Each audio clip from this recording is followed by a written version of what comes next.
Sí.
Check, mic check.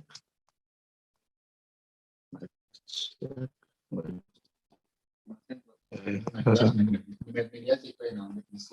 Mic check.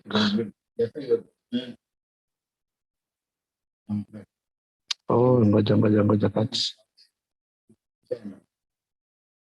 Hebu ongeza yangu kwa room. Hebu ongeza yangu kwa room. Sasa hebu ongeza yangu kwa room. Yangu hii feed yangu mic check, mic check, mic check. Mic check. Acha niende hivi. Kidogo tu. Mic check, mic check, mic check, mic check, check, mic check. I'm assuming I'm clear in the room. Sina feedback kwa room. Mic check, mic check. Check.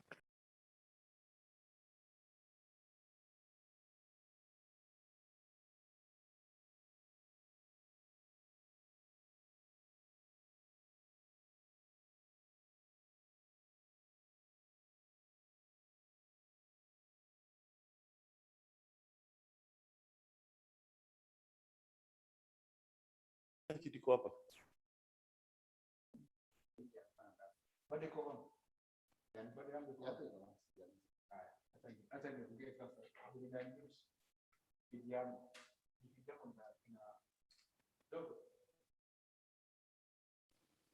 Mic check. Mic check. Unamsikia lakini I can hear you mbali. Roba. Yes. Ngoja kwanza nibeni. You're fast. Robert.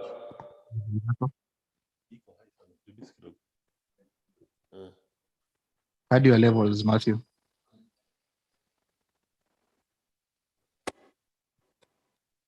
Unanisikia bado?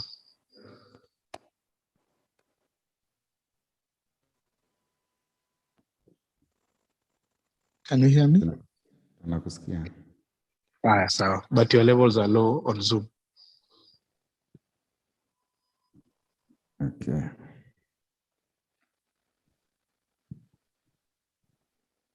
Robert. Yeah. Unanisikia Matthew?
One, two. Can you get me? This is a test. Unanipata?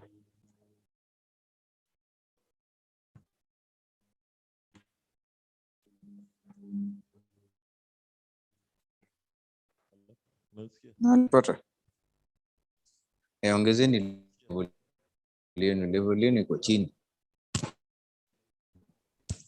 Ati? Kwa room inasikika. Unatumia ni gani out gani? Nasikika?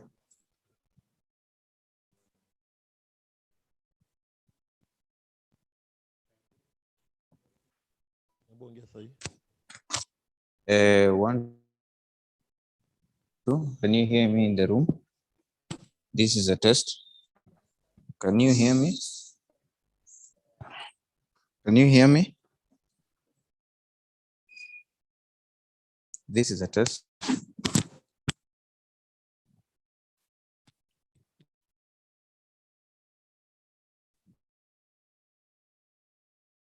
This is a test. Can you hear me?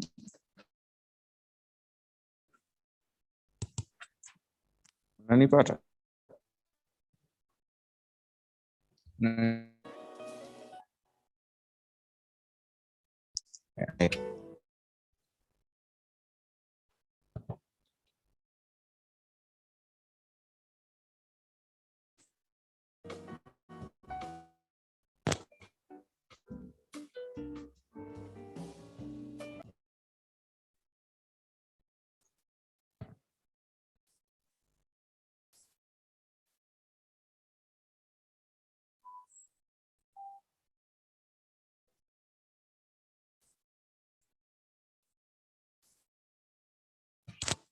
Can you get me?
Mic check, mic check, mic check.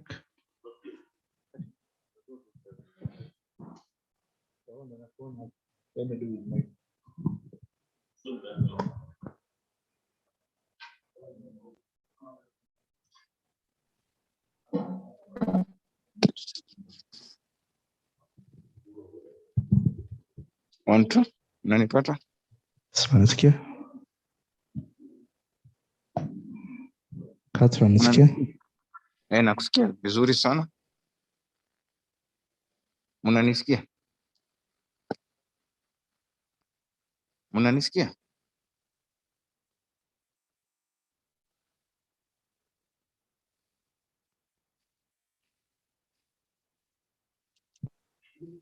Nakusikia lakini unanisikia?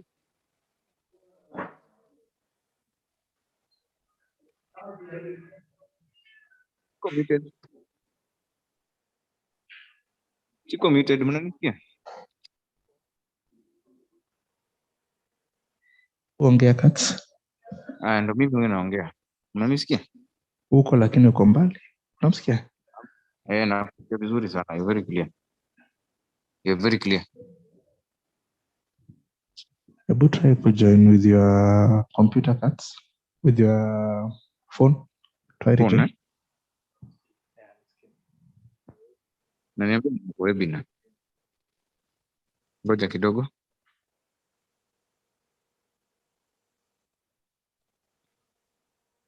Hebu ni accept hapo. Unaniona?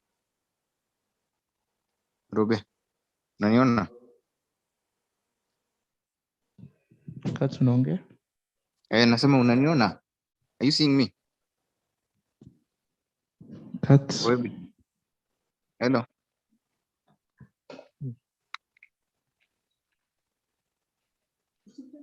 I want to promote for me. Okay. Nasikia lakini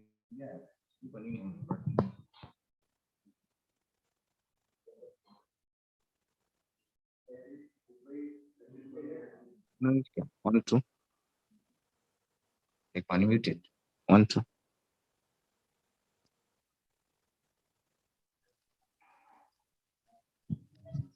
Hi, good morning, Dr. Nalule. Hello, good morning. Welcome to our dry run. Thank you very much.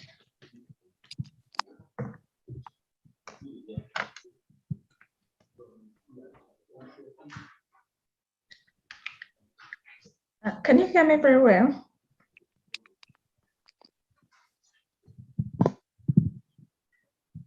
Sound check.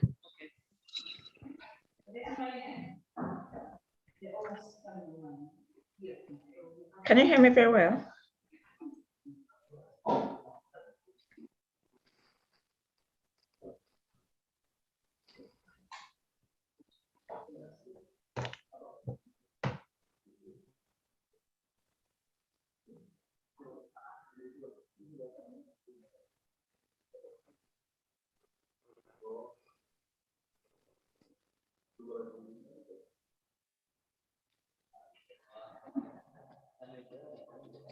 Two mic check.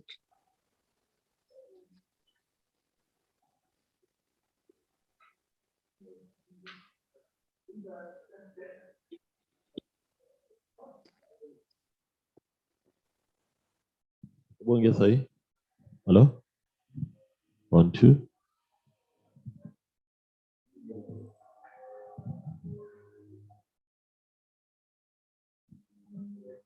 Oh, 1, 2. Then hizi vitu ziko low sana. 1, 2. Can you hear me? Matthew, can you hear me? Yeah, I can hear you. Yes. Great. Hello, Great. 2. Yeah, your gain is much better now. Okay, Dr. Victoria, can you hear us? Yes, I can hear you very well. Thank you. And I think we're okay to go. All right, but I don't think I have a panelist link unless if you will promote me to panelists at the webinar. 1 second. Yes, you're a panelist. And then Okay. please test your video. It says that the host has stopped the video, so I don't know. Second. Maybe in your settings, you don't have the.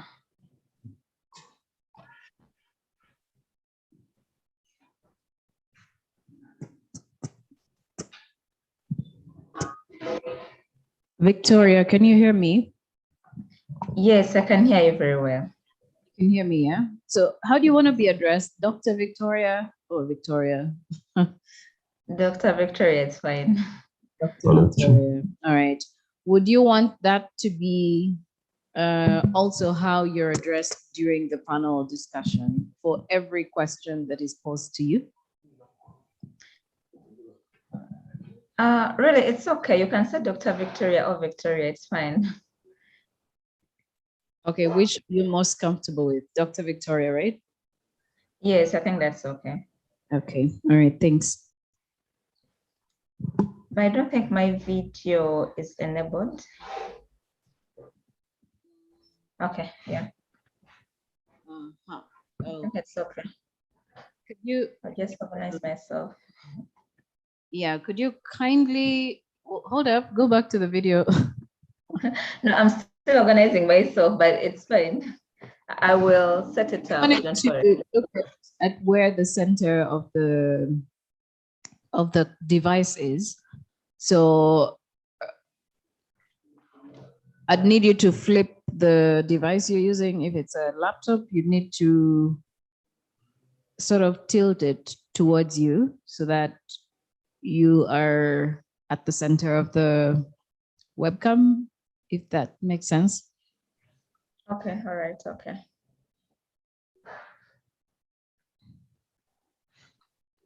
I think that's okay, right? Yeah. Matthew, what do you think? It's okay? All right. A slight move to your right.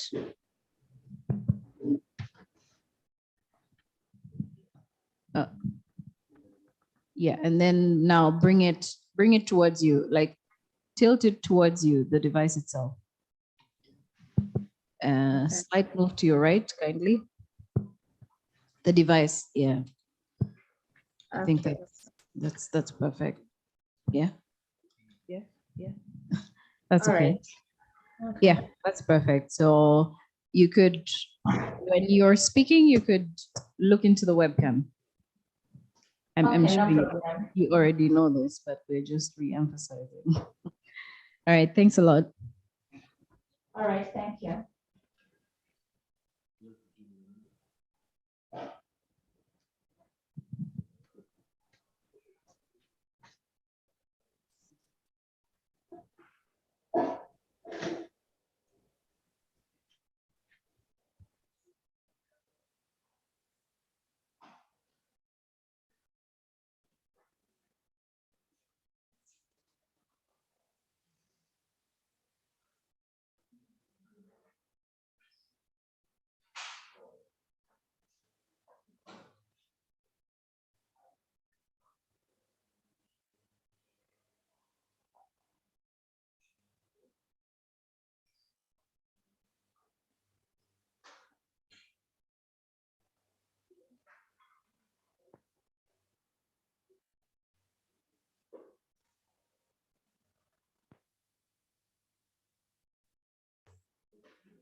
Two, 1, 2.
Hi, Masi. Hi, how are you?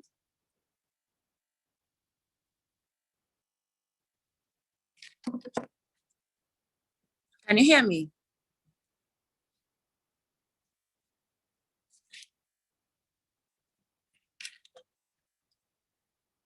Today. Can you hear me? Yes, I can hear you. Can you hear me? Yes, I can. Okay, my name is Joy. Yes, hi Joy, how are you? I'm great. How are you doing? I'm fine, thank you. All right. Are you able to activate your video just for a split second? I'm waiting for my driver, so I'm literally in the room. But I'll take this webinar from Serena because I'm here for a board induction. So Okay. I'll be fine. I'll have a stable connection. Okay, because I'm seeing is that the device you're going to be using? No. I actually emailed and said this is just my phone. I'm just using it for this check. I'll use my laptop. You'll use your laptop. Okay. All right. Yeah. I was just making sure that your device is in landscape mode and not. Yeah, portrait. I'll be. Yeah, no.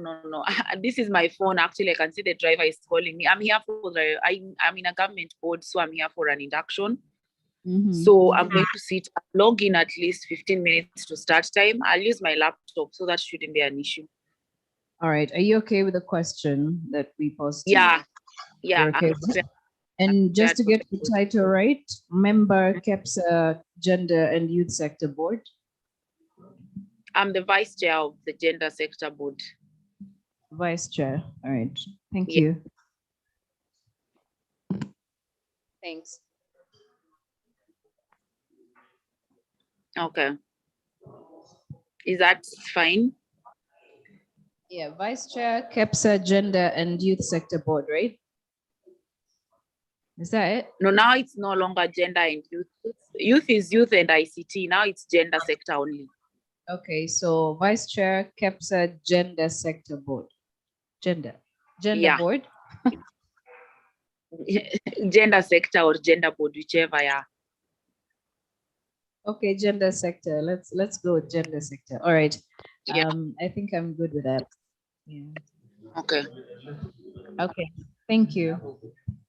Okay, let me just run. I can see my driver is calling me. Let me go and then I'll log in 10 minutes to time. I'll use my laptop, so don't worry. I'll not use my phone.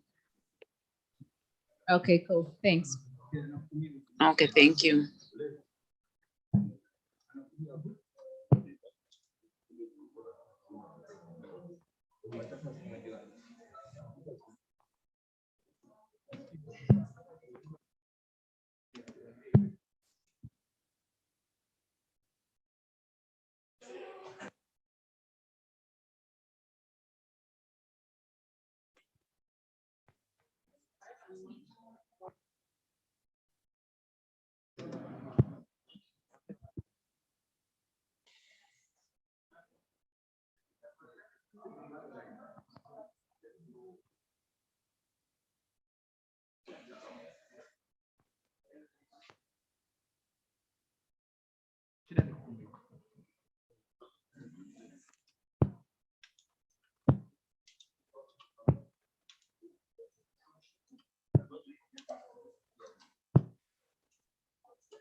Check.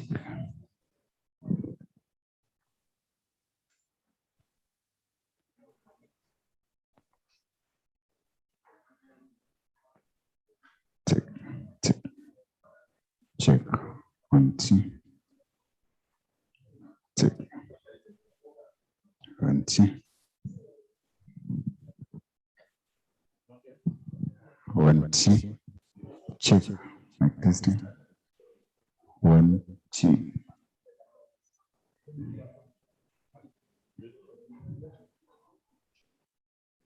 1, 2.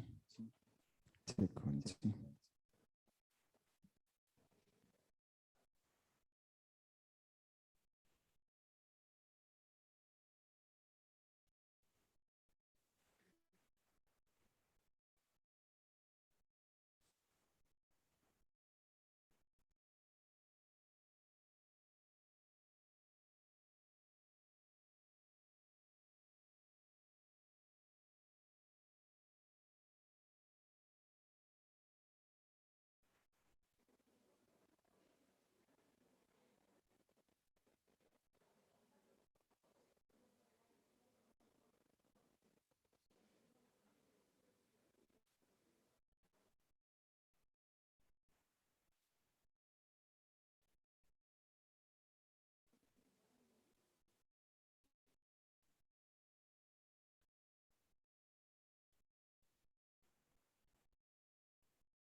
Good morning. Good morning. Hey, you guys are sounding like you didn't have breakfast today. You have masks on. Yeah, but who said when you're wearing masks you can't speak louder than that?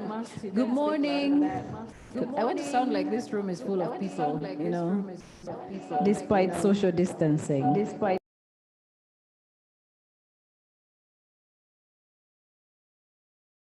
Now, once again,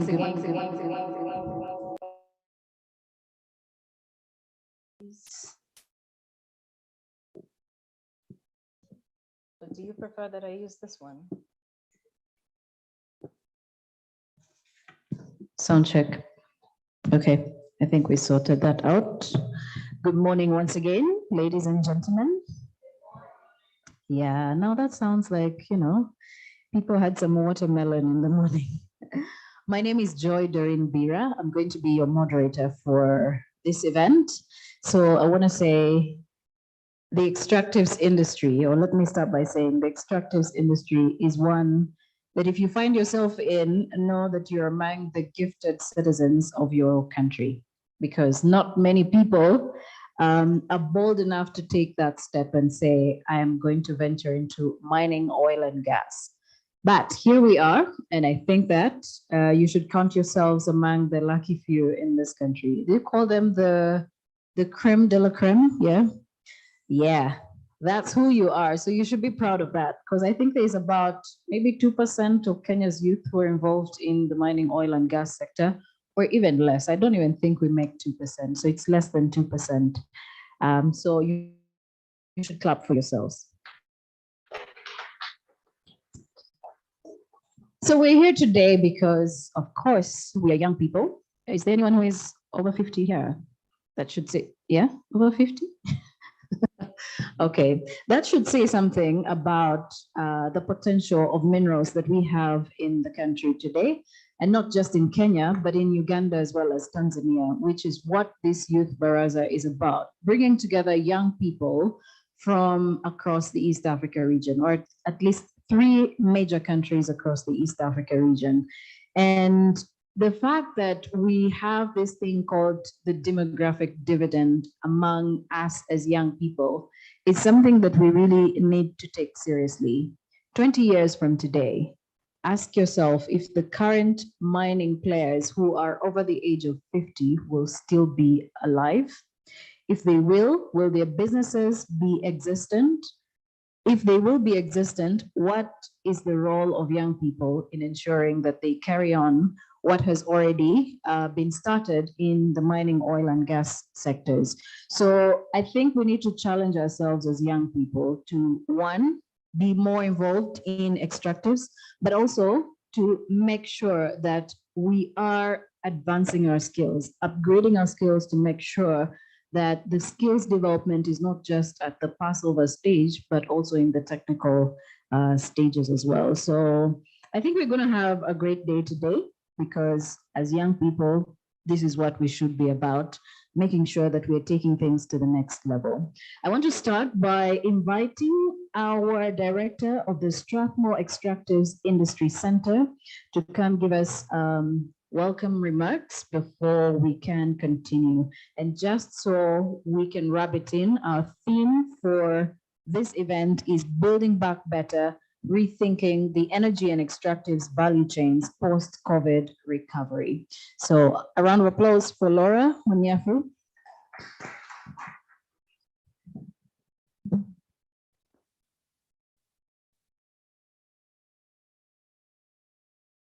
My name is Laura. We got to interact yesterday. I'm the director here of Extractive, which hosts the Extractives Baraza, and in turn, the Youth in Extractives program. Welcome once again to Strathmore. So just by a show of hands, of you have on KTN, just by a show of hands. I can see a few. Well, have you noticed how much you have a lot of creative youth who are very curious and smart and really capable to do a lot of great things? And it is said that in order to be a good entrepreneur, you need to identify a human need, reach out and solve it, meaning that all of us are potential entrepreneurs in our own right. Sorry. All of us are potential entrepreneurs in our own right, as long as we can identify a human need and solve it. In addition to yesterday's session, one of the key takeaways was, as an entrepreneur who's planning to build a business, you need to understand that you can rarely do it on your own. You actually need partners that are your local investors and your international investors, including venture capitalists. We also got to hear that it is also your job to find the right partners. So it is one of the hardest jobs you'll ever have to do. And sometimes you'll need to learn new skills so that you can take advantage of the online courses on Coursera and such like platforms. You also need to be aware of the policies and the geopolitics. This week, I believe, starting Monday, we had the global leaders on the climate negotiations at the gatherings in Glasgow in the COP26 climate change conference, and carrying them are the world's hopes for meaningful progress, especially on international efforts to put global greenhouse emissions into a rapid decline. There's a new global economy that is emerging with technologies such as solar, wind, and electric vehicles, which are coming from strength to strength. And it is said that this transformation will affect our different countries around the globe in a very different way, depending on the local circumstances. And in order to have a successful and rapid energy transition and a clean, sustainable energy, it will bring huge benefits, and it will extend energy access to those who are currently lacking it, creating millions of new opportunities and driving new innovations. And I would like us to just think a bit about that. The fact that energy transition provides a real opportunity for driving new innovations in both the energy and the extractive space. But here's the thing, the change will also mean a decline of the jobs in our old polluting industries, being the extractive industries, which will have significant impacts on workers and the local communities. And it is said that millions of jobs will be created globally by the rise of the new clean energy industries. And there will be some jobs which will be lost in the fossil fuels. But through government spending and plans coupled with implementing policies to further accelerate the clean energy transition, governments can help catalyze the creation of millions of new jobs. It is my belief that clean energy transitions will benefit people by creating decent, well-paid jobs for many of us. And we must recognize the legitimate fears of many of our nascent extractive industries here in Kenya, Uganda, and Tanzania. Since the discoveries you have seen, our young people are aspiring to join the industry, but when you bring up the discussion of energy transition, many of us start seeing our current jobs disappear. So we must protect and retrain and support such individuals and communities in order to be able to capture the opportunities within the energy transition, more so for our economies. So I would now like to hand over to the MC, Joy Doreen, for which you will hear innovations from 3 innovators who will be presenting things around the energy and extractive space. And we'll also lead into a panel discussion around the theme of reimagining the energy and extractive space. So thank you. Thank you very much, Laura, for those remarks, reimagining the extractive sector. And, you know, before we even get into the features, I think that there's something that many of us do hope for in terms of our policies. Are they youth friendly in the mining, oil and gas sectors? And what exactly can be done to make sure that they are on par or at par with the youth's interests? And I think that's something that we ourselves need to push for at the different levels that we're at as young people. And if we know the policy implementers in our nations, what are we doing from our own individual spaces to push for that, to push for it to move forward? And we are going to be having 3 innovators or 3 teams of innovators from Tanzania, from Uganda, as well as here in Kenya. And these are innovators who have put so much of their energy into what they're about to showcase to us. There's one with an innovation on cost-effective processes for recovering gold from loaded carbons, improving technology to small scale miners. And then we have an innovation from Uganda as well that's basically going to be about oil and gas sector wastewater purifier for a point of use system. And the third one is going to be about the development of a system for remote control and monitoring of wellheads. So I think these are quite some great innovations which are just about to be shown. And you can make your own judgments, but I want to hear from you as the audience. At the end of this all, where do you think the mining, oil and gas sector can be in the next 10 years if all is done properly in our countries, in Uganda, in Kenya, in Tanzania? If, say, we had an enabling environment, where would you want to see young people? And that's a question I'll have to pose to you. I'll probably be coming back to you so you can be giving your responses as well. I just want to be sure that our innovators are ready and online. Matthew, do we have them online so we can give them an opportunity to pitch? As we also will be expecting Adam Anthony probably at a later point to also give his remarks. Maybe that's going to be after our tea break. So in the meantime, I want to know if our innovators are ready. They're ready? If they are ready, we're going to start with Walter Kesi, who is from Tanzania. Walter Kesi from Tanzania.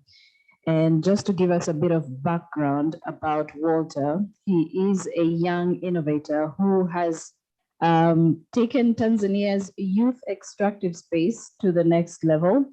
And he is one of those players in the extractives industry that we would say are in their early 20s. He's a 24-year-old Tanzanian, a junior upcoming engineer with a bachelor's degree in metallurgy, did I get that right? And mineral processing engineering from the University of Dar es Salaam. And during his university studies, he developed strong interest in small-scale mining and was able to work and visit many small-scale mines in several regions in Tanzania. So he has an impeccable record of accomplishment in designing and testing mineral processing systems. So if we have Walter on the line, Walter, you have 10 minutes maximum for your pitch. We've got our judges who are already here. And just to introduce our judges before you can even start, Halima Dube, who is the director for the Center for Global and African Contemporary Entrepreneurship. Probably you can wave at our audience. Yeah, and we have Victor Sopor, who is a mechatronic engineer as well. And we have Dennis Okore, who is the Chief Operating Officer at Ubunifu College. A round of applause for our judges this morning. So Walter, if you are ready, maybe you could say something. Walter is joining us online from Tanzania. Walter, if you can hear me, say yes. Yes. I'm okay. online. All right. So just like I mentioned, you have 10 minutes to pitch your innovation to our judges. They're going to be here paying attention and listening, and then we'll reserve an extra 5 minutes for any question and answers from the judges. So the floor is yours now. Please go ahead and impress us.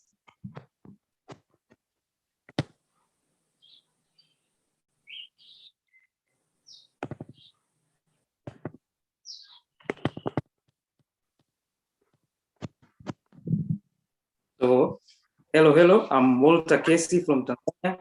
I'm super excited for pitching today, and I want to thank Extractive Baraza for this platform.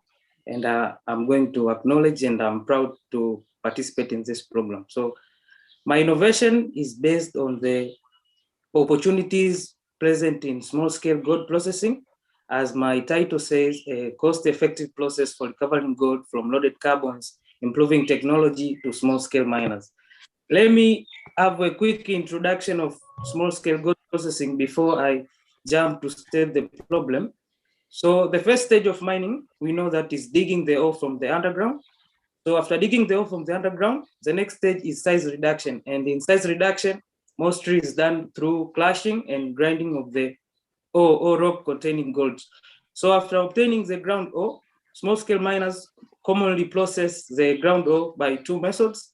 For the first method, which is majorly used, is the gravity method, whereby they use sluicing and panning and the extraction of gold from the concentrate by using mercury. As we all know that mercury has posed health threats to humans, so it is banned worldwide to be used to small-scale miners. So vat leaching is the other option that small-scale mines are using to process gold. Vat leaching simply means leaching on a base tub, means that you put a ground ore on vat tanks, as you can see on picture A and B there. Then the solution containing cyanide circulates through the ground ore. So cyanide solution tends to dissolve gold from the ground ore, put it into the solution. So the next stage of vat leaching is the adsorption, whereby gold is then adsorbed from the solution to the carbon. So here's the challenge begins, because extraction of gold from carbons is a bit tedious and cost effective, meaning that it requires high capital to invest on a elution systems that can strip away gold from carbon. But so you can see here that small-scale miners struggle to process their carbon that they obtain from vat leaching. Also, they encounter higher costs charged by the existing elution plants. Also, they travel long distance to find elution plants. And these elution plants are capable of stripping above or not capable of stripping more than 1 ton. So for small-scale miners with minimum investment, and as you know, carbon is a bit expensive, so they can't be able to extract gold from the existing elution plants. And so through that problem, we tried and develop a process that can help small-scale miners extract gold from carbons at a minimum cost, also at a higher recovery rates of above 85%. I'm going to explain the testing of the recovery later. Also, the process that we have developed is operated with only basic knowledge of chemistry. Also, this technology is capable of stripping even a less than 1 ton of loaded carbons. So the services and products that we'll produce as an enterprise in developing this technology, first to deal with gold production, as small-scale miners will produce gold through our technology, through our facility. Also, we'll deal with advising small-scale processors on the best gold processing method so that they can benefit more from processing of the ores. Also, we'll provide a gold smelting and refining services so as to add value on the gold that is produced by small-scale miners. So the production process I'm going to explain by using the following flow sheet is a simple process that will involve 2 routes. And the first stage, which will be in both routes, is carbon ashing stage, whereby the loaded carbons obtained from vat leaching will be subjected to ashing, will be heated on a furnace at a temperature around 750.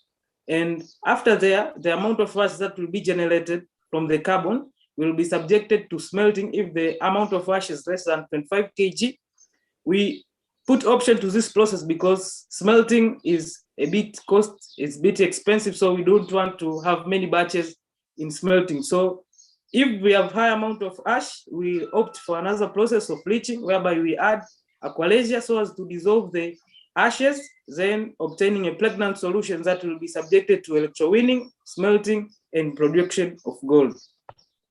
So the current status of this technology, we have already developed a small locally fabricated furnace. You can see on picture 1, 2, and 3 there. As this furnace is mainly operated by gas, which is a mixture of oxygen and acetylene. As you can see on picture 1 is a gas injection system to the gas cylinder, which is, for our case, is a furnace. So after ashing, then testing, we obtain 10 samples, where 5 samples were subjected to UDSM laboratory and 5 samples were subjected to GST, which is a government laboratory. And the results from the overall recovery process was, the recovery was 86%, which is a good news. Also, the quality of the gold was 96%, meaning that the percent of gold, the purity of gold is 96%. So currently, we have designed a small-scale electrowinning system, you can see on picture 4, that will help us to improve the recovery. We don't settle for it, so we want to improve the recovery to above 90. So we also wish that through this incorporation of electrowinning system, without direct smelting, we can improve the recovery to above 90%. So how will this technology or this process generate revenue? So small-scale miners will process their carbon through our technology, and we will charge only 80% from the gold that will be produced as a processing fee. You can see there the breakdown for a 200-gram gold production. We only obtain 6 grams, which is equivalent to $835. So 8%, how did we come up with this 8%? As the cost of expenses, that is power, labor, reagents, plus 30% profit margin. So you can see the calculations there, which is in ratio to the gold that is produced is 80%. So the market opportunity. So Tanzania annually produces around an average of 40 tons of gold yearly, but mostly only 12% is produced by small scale miners. And you can see that the contribution of all the gold sales in year 2020, only 204 million USD were sales from the gold that were produced by small scale miners. So if we anticipate that all the gold produced by small scale miners will be processed through our technology, so there is a big cake of around 16 minutes of have a portion from it and benefit from it as youth entrepreneurs. Also, why now? Why we implement this technology now? Because the price of gold keeps shooting every day, and also the introduction of the mining local content in 2019, fostering local small-scale miners to participate in mining industry. Also, the increase of formalization, as most of the small-scale miners have been acquired with licenses, so around more than 2,500 primary mining licenses, which are 100% owned by locals, are given to small-scale miners. So the competition to the existing and proposed is that our technology offers a very low price with high quality and high innovation compared to the existing technology, which has high price but similar quality to ours, but also the innovation is low. And so we have a problem on recognition, so we want to work that out. Also, the financial projection for the first 3 years, we anticipate to generate around 280,000 USD as after-tax earning in the first 3 years. And the assumptions made in this financial projections are the price of gold in the Tanzania market for the average of 3 years to be around 120 Tanzanian shillings, which is equivalent to $52. Also, we anticipate to produce gold yearly in the year 1, 18 kg, in year 2, 30. So we want to improve the technology. So the benefits of having this technology is that it will generate income after tax of around 280,000. Also, it will contribute 153,000 to the government as royalties and taxes. And these values can go up when the prices of gold increases. So also it will save time and money to small scale miners for transporting their carbons to be processed to erosion facilities, as this process can be installed in their mines and very easy to operate. Also, it will stimulate small-scale investment because it will increase recovery and they will benefit more from small-scale mines. Also, it will minimize the use of mercury, as most of small-scale miners will shift to leaching so as to use our technology to gain more profit from the small-scale mines. So funding, we are seeking around 26,500 USD so that we can reach 280,000 after tax earnings in the first 3 years to scale and refine marketing, to scale customer service, also to develop this technology, licensing, rents, and everything. So this is breakdown here as the funding needs. You can see the license, land rent, equipments, and operation costs. Also, we have add contingency so that if errors in estimation of the prices inflate, we can have a comeback from the prices. So I am the proposer, Walter Casey, and my advisor is Dr. Ambrose Itika from the University of Dar es Salaam. Thank you. Thank you very much, Walter. Let's give him a round of applause. Walter is seeking $26,500 to scale this technology. I want to hear from the judges. Do we have any questions for Walter at all? Do any of the judges have any questions for Walter? If yes, I'm gonna hand over the microphone.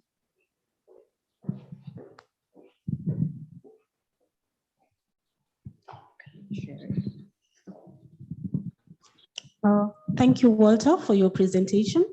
I'd like to find out, within the first 3 years, what will be the geographical coverage of this particular technology? Thank you. Okay. Tanzania has mainly 3 regions whereby small-scale mine is more concentrated. So we have already do some survey on some areas, but for our coverage, we'll only base on one region, which is the northeastern Tanzania region, which is concentrated with so many small-scale miners. So our region will cover only on the northern part, but we anticipate that this technology to be used in most part of Tanzania in all 3 regions where small-scale mines are more concentrated. I think I've answered your question there. Thank you.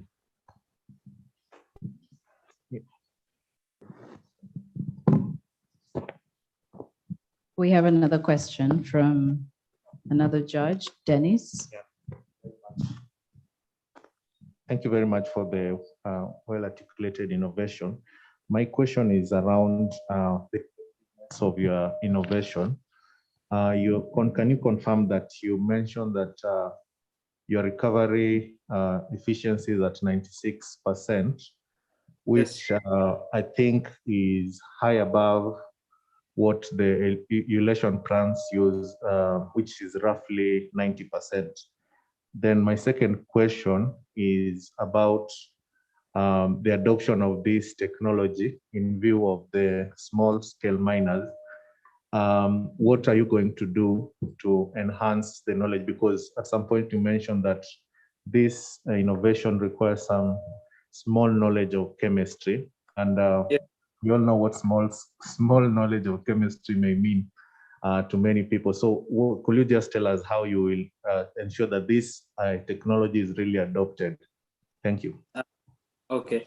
First of all, about the recovery case, the existing technology recovery from the existing plants that are recovering gold from carbons range from 80% to 95%. So they range between there. But our technology seems to be having 86%, which is a bit good compared to the existing. So are quite similar on the recovery and the efficiency of all the system.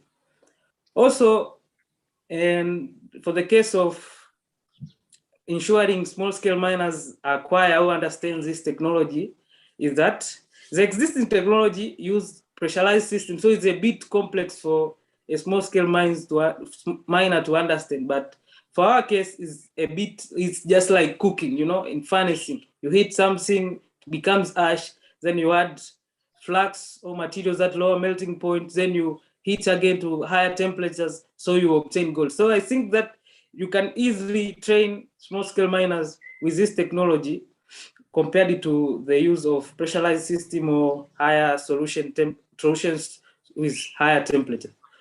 So I think there it's a bit of quite of a job, and to create awareness to small-scale miners, as I've said in my funding needs. So we also want to customer acquisition, also to scale and refine and marketing this technology. So the portion of the funds will be used on implementing and convincing small-scale miners to employ this technology.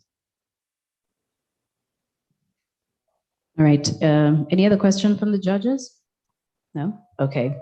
Thank you very much, Walter. And we wish you all the very best. Walter's innovation pitch is basically a cost-effective process for recovering gold from loaded caverns, improving technology to small-scale miners.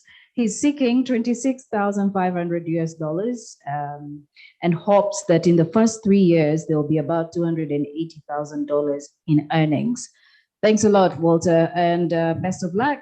Now from Tanzania, let's cross over to Uganda, where a team of 5 innovators came together and put together an innovation that is basically about oil and gas sector wastewater purifier for a point of use system.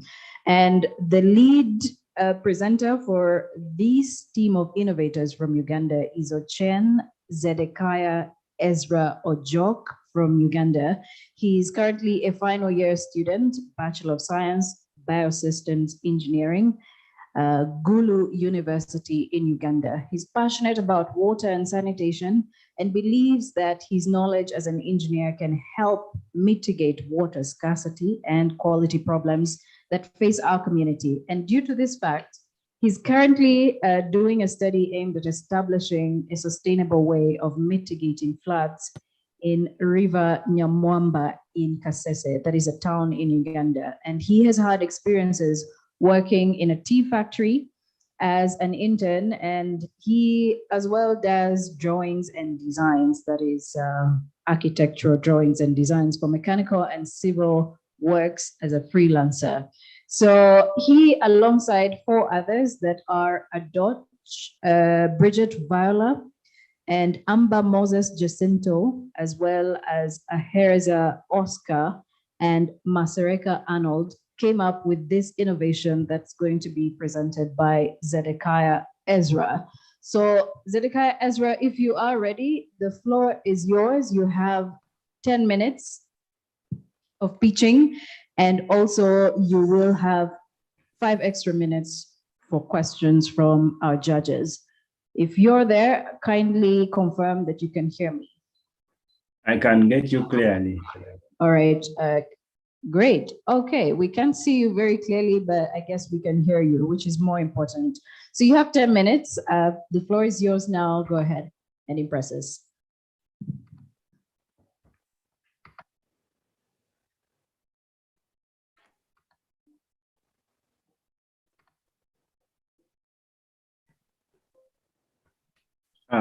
Thank you very much. We are a team from Gulu University, and I'm Ochen Zedekiah Ezra Ojok.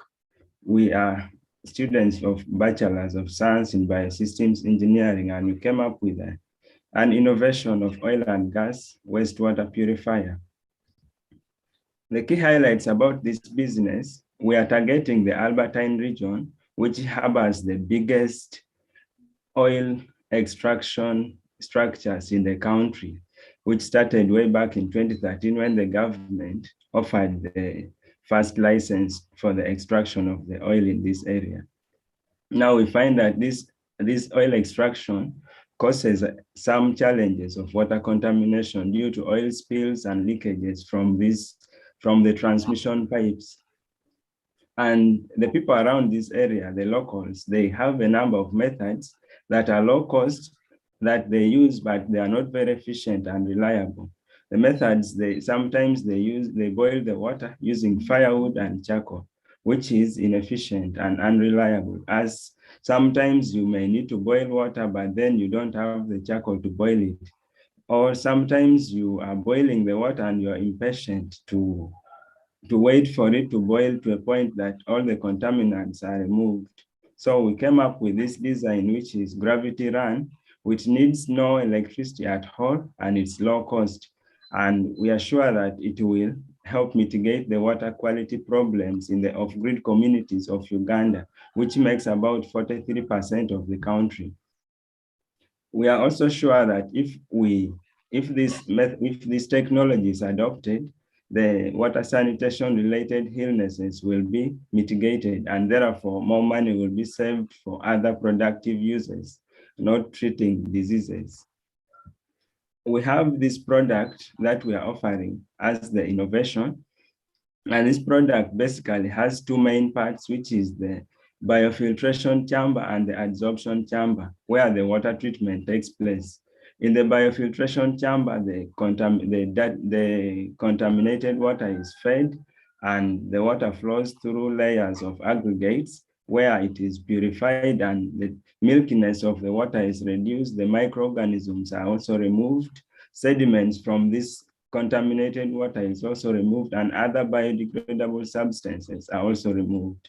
Now, the reason why we have chosen to use this aggregate as the filter media in this biofiltration chamber is that since we are depending on the flow of water for purification, and aggregate or sand and small gravels provide us a very good platform since it is permeable. It allows easy flow of water through it if packed, and the aggregate as well doesn't react with water. Therefore, we won't be having challenges of contamination from this water. It is also easy to clean this aggregate because before we pack it in the container, we are first going to clean the materials that we shall pack there so that it is safe for use. It doesn't contaminate our water afterwards. It's also hard and free from impurities and insoluble in water. So this biofiltration chamber will be elevated above the ground, approximately 1 meter high, to ensure that the gravity is well made use of. Then the water from this biofiltration chamber flows into the adsorption chamber, which is made of activated carbon. Activated carbon in the most local context is charcoal, the one we know, but however, this one differs a little because we are going to provide some treatments to the charcoal so that it cannot contaminate the water and it is safe for purification. Now, in the adsorption chamber, the biodegradable substances which were not able to be removed in the biofiltration chamber will be removed from here, and other non-biodegradable substances will also be removed from here. The reason we are choosing to use activated carbon as the filter in this chamber is that the materials that are used for making activated carbon are readily available. For instance, for us, we have chosen to use rice husk, coffee husk, and cassava peelings. They both make very good activated carbon. Some of the services that we are willing to offer to our end users, at the buying of the equipment, we are going to train them on how to operate and maintain the equipment, on how to locally activate carbon, and on how to tell the efficiency of the media, because these filtration chambers, they wear with time. Therefore, there will be need to service it and sometimes to replace it as well. Then for those who already bought the equipment and know how to use it and are putting it to good use, we shall offer testing services to them. We sample their water and we test the qualities for free. So high-level projection, financial projections, for us to make one equipment, one water purifier, we require $150 and the breakdown is as you can see on this table, where the biofiltration chamber will cost us $30. It's inclusive of the labor. And the support structure will be made of steel and a combination of steel and wood and timber, and it will cost us $40. And we shall as well have storage tank, which is costing us $2. That is for storing the clean water after purification. Then the storage unit for raw water, for the contaminated water that we intend to purify, it will be a bit bigger tank. It will cost us $10. Then the plumbing, which is the taps, as you saw, the valves and the pipings, it will cost us $5. Then the adsorption chamber, activating the carbon and then packing it in the container, it will cost us $9. Then transporting these materials after purchasing and transporting it will cost us $15. Outreach, where we shall advertise our equipment to the end users and tell them how good it is. However, we have done some studies, but we intend to do more to establish a wider market, since for now we are still targeting the Albertine region, but with time, we intend to widen the market because everyone needs water, not only the people in the Albertine region. And then the miscellaneous here is to cater for the inflation rate, which may affect our costing in the end. Still under high-level projections and funding needs, we are going to make these equipments in batches of 10 items each. And we intend to, for the first 5 batches, we intend to make the first batch and test for the efficiency. And because we said one item will cost us $150, and the first batch we shall make will be inclusive of the prototype, which we shall test for efficiency. So the laboratory testing will, because we need to buy some reagents for the test and the services of the laboratory. It will cost us $100, inclusive of the transport to and from the lab. So therefore, the prototype will cost us $250. So therefore, also with the amount that we shall be able to part with in making the first batch, it will be $1,600.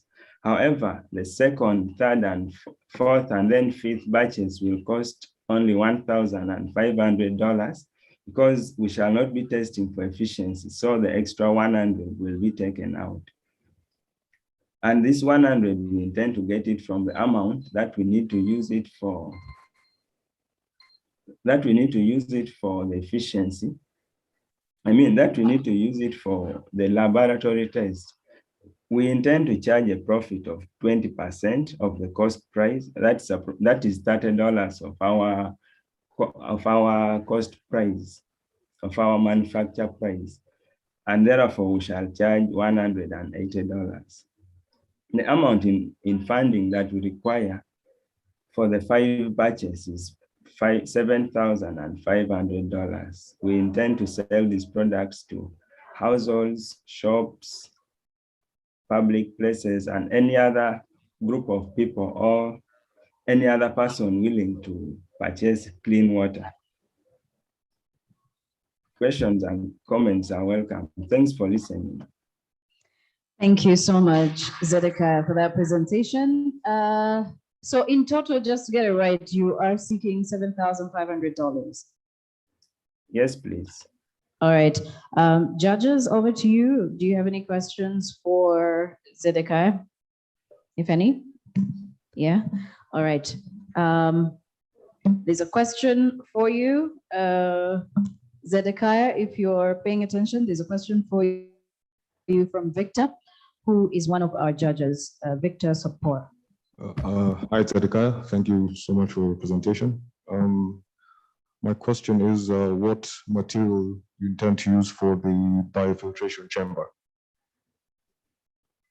The biofiltration chamber, as I mentioned, we are going to use aggregate. Okay, aggregate in simple terms is stones, small stones, but then we shall consider grades because we want it to be able to remove even the smallest particles in the water, which means we shall use sand, and the grades will continue up to a reasonable size of 1 inch in diameter for the stones. Thank you. Okay, just one more question. It looks like, well, I might be assuming things, but it looks like this is a small scale. This is a small scale design based on, the working principle of a water treatment plant. Is that correct? Yes. Okay. From the judges, Halima. Thank you, Ezra, for your presentation. I'd like to find out, in the event that I'm trying to be optimistic to think that probably your community, Albertine region, will be able to take up this. In the event that they do, probably 80%, what is your production plan? How do you intend to produce a bulk supply of your product? Thank you. Okay, for now, we are considering making it in 5 batches, and the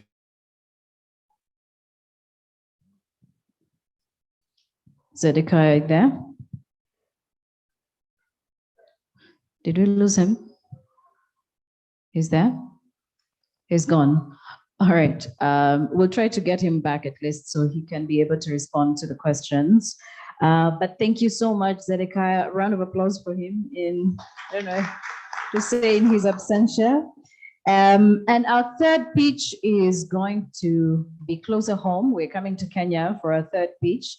And our third innovator is none other than Elijah Kiplimo, who is from here, and he's going to be pitching his innovation, which is basically a development of a system for remote control and monitoring of wellheads. Elijah, the floor is yours. You have 10 minutes, so you can use whichever space you feel comfortable with here on the podium. But preferably, if you want to stand here, then that's fine too. So a round of applause for Elijah.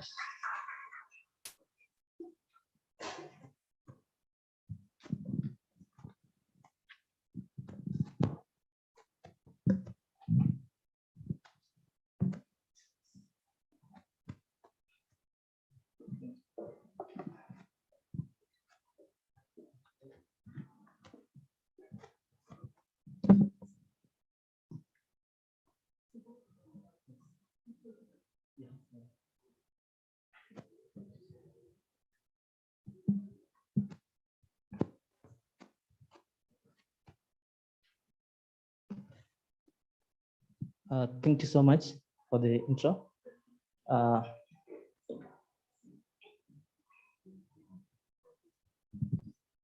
Okay. So,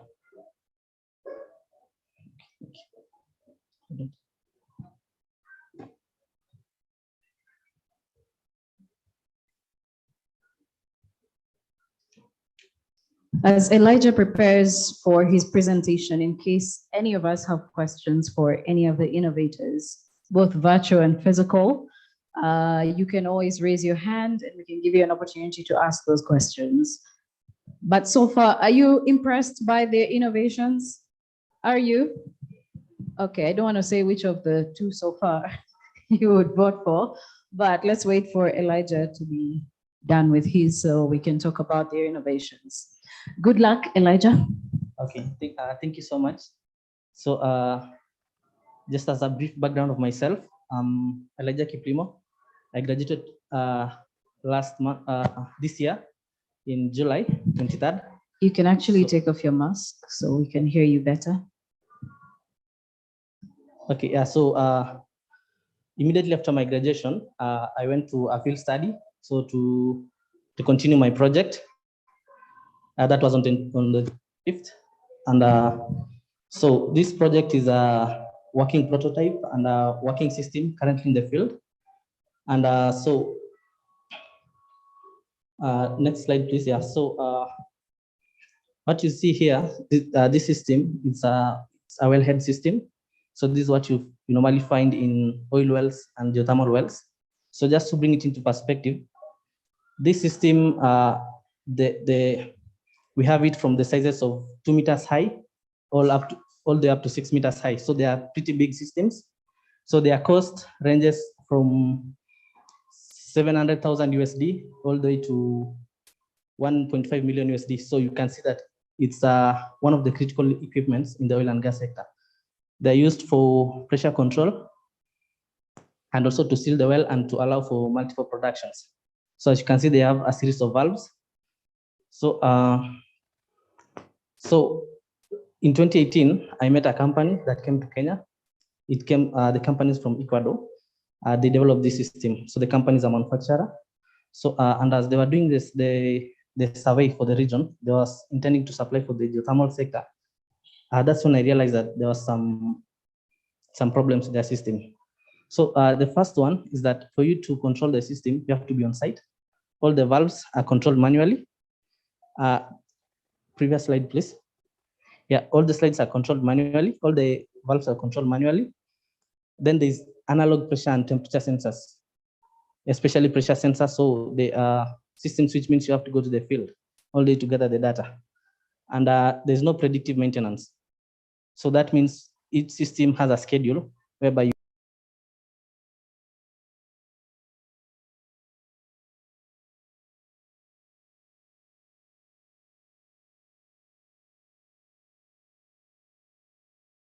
and downtime, and that means cost. So I talked with this company, and that's when I started developing this solution as my final year project also. Next slide. Yeah, so this is just an overview of my solution. So let me just move in close.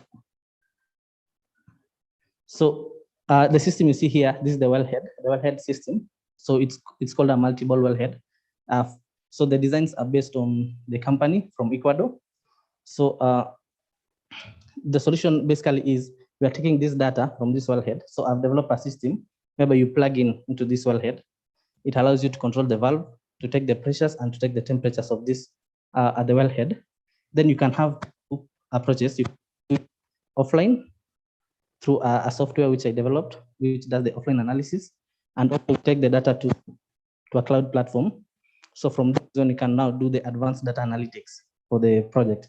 So as one of the achievements at GDC for a geothermal wellhead, we're able to send this pressure and temperature data and used a James Leap formula. So it's an industry formula to develop the output of this well.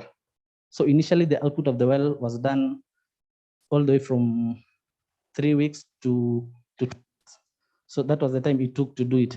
But with this project, we just monitored it for half a day, and the values were actually accurate, 84% accurate, and yet we have saved a lot of time. So as you can see, it's quite a handy thing. You can also get notification from the system about the pressure changes, temperature changes. So here is the image of the first prototype I did. It was a tabletop prototype. Yeah, so, and again, as I said, you don't have to change the existing design of the wellhead. It's just a plug and play system, and it's cost effective. So as you can imagine that this wellhead costs up to 100 million Kenya shillings. So, but our system cost the most expensive one based on the number of valves could go up to 100,000 Kenya shillings. So that's just the perspective of it. Next slide, please. So for the development approach of this project, so my approach actually was in 3 stages. So the first one is prototyping. So that was the first prototype that I ever did on the left. Then the second thing is to do a field testing. So here, what I did, I plugged into a system for pressure monitoring that was way a bit distant from the well, but now that's where I got the pressure data, and then now we go to improvement. So once I see that maybe either the correlation data or anything that has some error or some shooting data, then we can do the continuous improvement of the system. Yeah. Next slide. Yeah, so in the design, so there are 2 components of the design. The first one being sensor placement, especially for temperature sensors. So there are 2 ways we could do it. So the first one is to just place the sensor inside the wellhead system, which is costly. And the second one is to have the sensor outside the system. And then you can be able to do a comparison of the 2 based on the thermal conductivity of the material used to develop the wellhead. Next. So for valve control, these are the designs. So as I said, you don't have to change the already existing designs of wellhead. What we do is to just take the dimensions and put the system in there. So it will be able to turn on or off the valve depending on, so I'll show you the valve which we controlled. So, but these are just the SolidWorks designs which I did. So next. Yeah, so on my field research and things, so control. So this was the first valve that we did the control. So at first, there's a lot of things that I found out when I went to the field. So for instance, the torque required to turn this valve is so high. So that's why we had to improve the design in terms of gears and everything. Then for FCV control, so FCV is flow control valves, whereby you require it to be open at certain percentage. So that's what we do. You just use an app, you send the percentage you want the valve to be on, and it does so. Valve stroking. Valve stroking is when you need to test your valve, whether it can fully open or fully close, and determine the number of rounds required to fully open or fully close it. So that's what the system does. So you just press the fully open, it does the opening, then it will tell you the number of rounds, to very accurate as compared to doing it manually. Then well output modeling. So these are discharging well in Nakuru. So we actually did a modeling for this well. As I said, we did it in a day. So we were able to gather the data from 8 a.m. to 10:30. Then we also did the second series of data using a different system by itself, so that we can just do a comparison of the two. And we were able to get the output of this well in megawatts. So those are just some of the findings. And you see the web interface. So initially I used an open source platform called ThinkSpeak, but as of now we are developing our own. So we have already our own server. So we're just waiting to deploy some of these features. So as you can see here, pressure and data is being directed to this platform, and the valve control systems are down here. Then we have an extension for data analysis, so you can do the advanced analytics to know the output of the well, and also any analytics that you may need. Yeah, so that next slide. That's it for the web interface. Yeah, so on the milestones of this project, so as you can see, the heading of my slides actually says the SP Annual Technical Conference. So that's something I'm so proud of, because this project was accepted in the ATC conference that happened last month, in September. So this was my presentation in Dubai. So that was the first milestone, because getting into this conference is really hard, and I'm glad that they accepted this project. We are only 2 from Africa. So from my, the rest of the people who are presenting were actually big companies detailing their projects. So that's glad about. The next thing is as the 2 over there. So the first is my laptop. The other one is a GDC staff desktop. So they were actually viewing the data on real time. So I was viewing it on my end, they're viewing it on their end. So it was really good, since it cut the number of trips you had to do to the field. Yeah, so that was one of the milestones. And up here is the installation in the field. Another milestone is the server, custom server, and everything is using the resources and that are available locally. So which is good.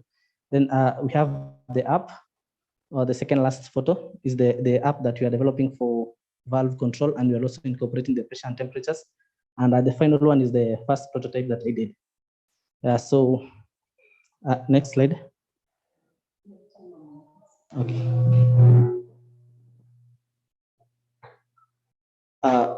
For this slide, I'll be talking about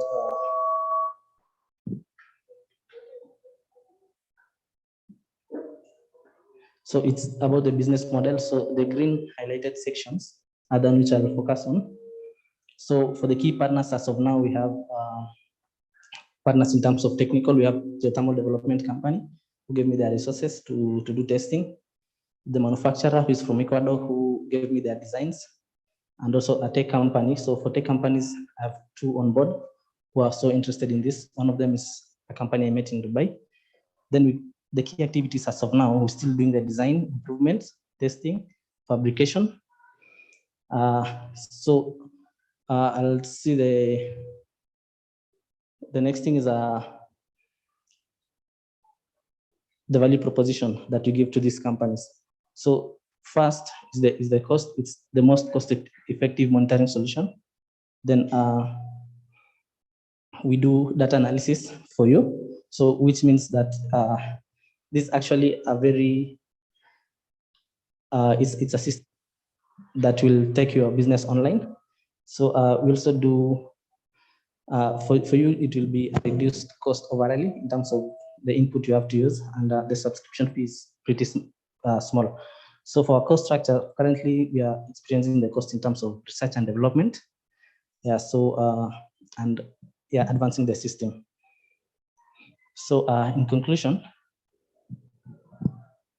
I believe that this project will actually allow the companies to take their business online. It will be a system, since you can do the remote control of your systems, it cuts on the costs in the long term, no more field trips.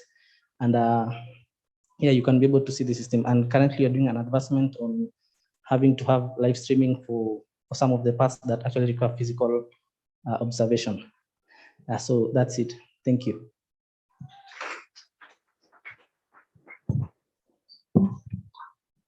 Thank you very much, Elijah, for that presentation.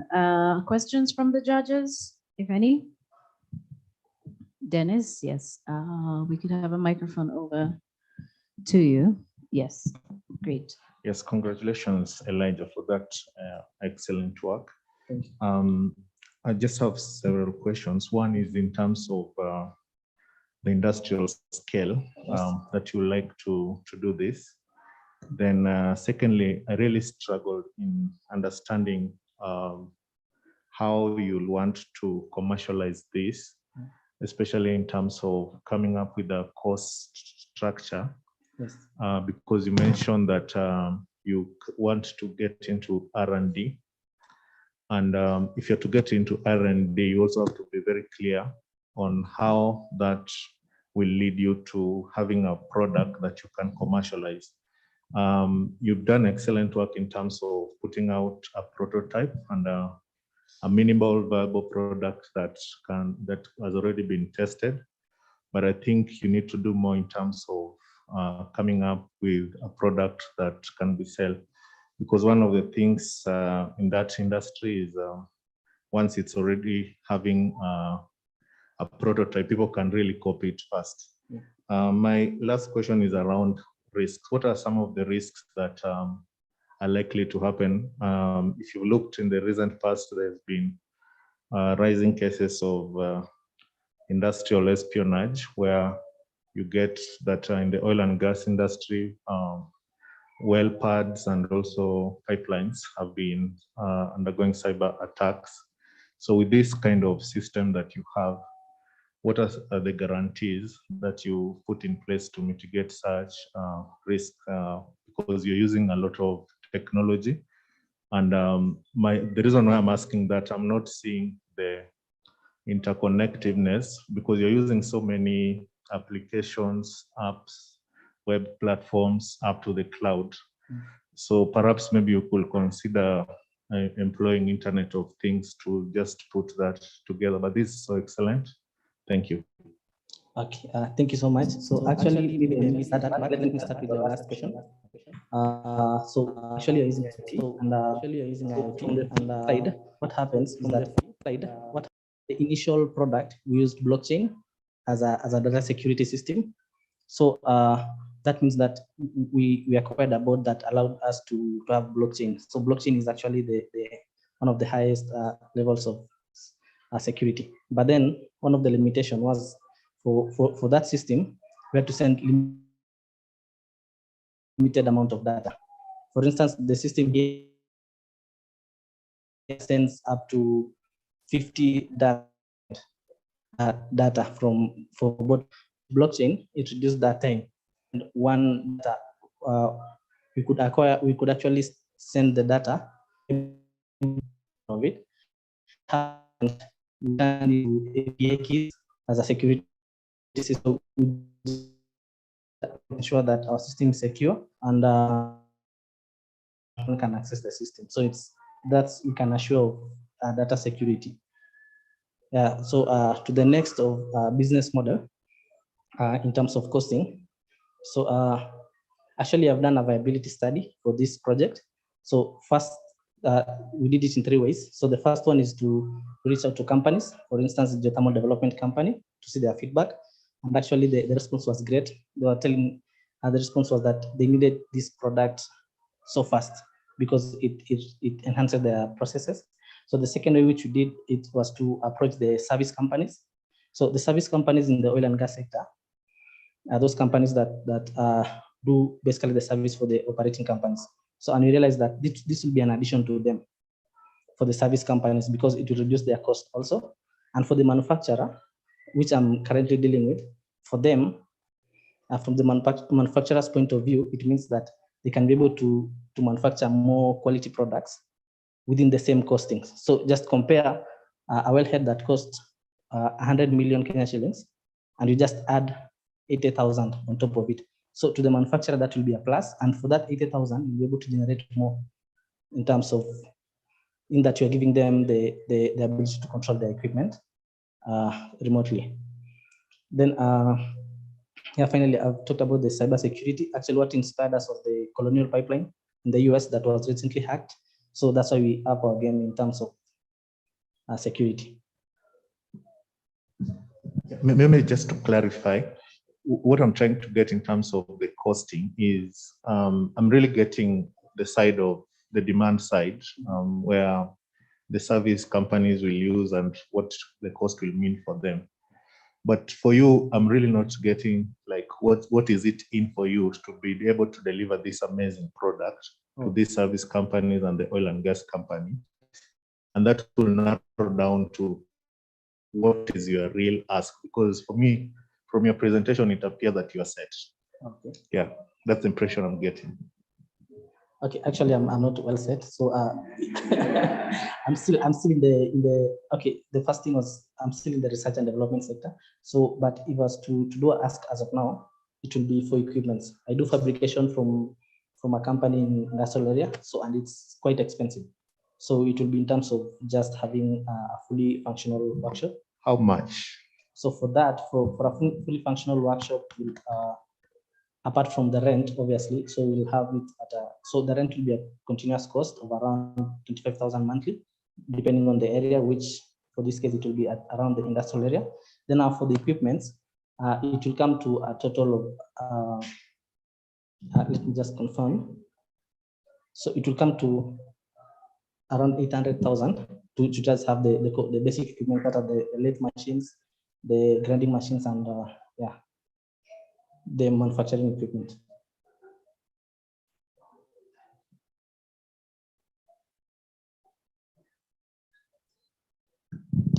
All right, any other questions from our judges? Victor? Hi, Elijah. I have a couple of technical questions. For what protocol are you using for communication? Is it GSM? Yeah, I'm using GSM. GSM? Yes. And you're sending this data out every second? Yeah. And is it compatible with other wellhead manufacturers? Yes, so actually the design is that all wellheads have a certain configuration, but not the exact dimensions. So what happens is that, for instance, for the thermal development company, they source the wellheads from a company. So we had to look at the technical specifications. That's the basic dimensions that we need. Actually, we just need the dimensions for the enclosure, and also we need to check the force, the maximum force needed to open and close these wellheads. That's when we can do the gearing systems. But that's just a process that will take even less than a day once you have this technical data. And how do you power it? So we use lithium polymer batteries. So for the one that you have in the field. So the reason for that is because we're using also solar to charge them. So that means that we can quickly recharge them, and we have backup. Actually, from a model, the first installation, it could last 4.5 years without a single recharge. 4.5 years. Yeah, okay. 4.5 years. Yeah. So we also use low power algorithms, low power libraries for the same.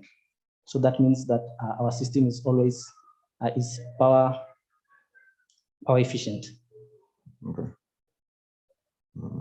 And how long does it take to produce? To produce one of the system? Yeah, to produce one. Like how long did the prototype take? From my previous experience while at GDC, so we did the study for a week. So that means getting the data, because for them now there are two different things to look at. The first one, the manufacturer's data, which we have, but then if you see those wellheads, they've been seated there for years, some for 20 years. So that means there have been some changes in their structure, and also they've been experiencing the heat. So we need to go to the field and gather this data. Then I'll do the design within the next week and the installation. So it's 2 weeks for our system. But now, if we have now the new installations, that will narrow down to just a couple of days. Okay, then just going back to for how you're pricing the system. Yes. If I got you correctly, you're going to have the unit cost of the item itself and then a subscription for the platform. Is that Yes, correct? yes, yes. Is this something that you discussed with the GTC company? Yeah. So for subscription, actually, that's minor compared to what they spend on a daily basis going to the field. So that was basically okay.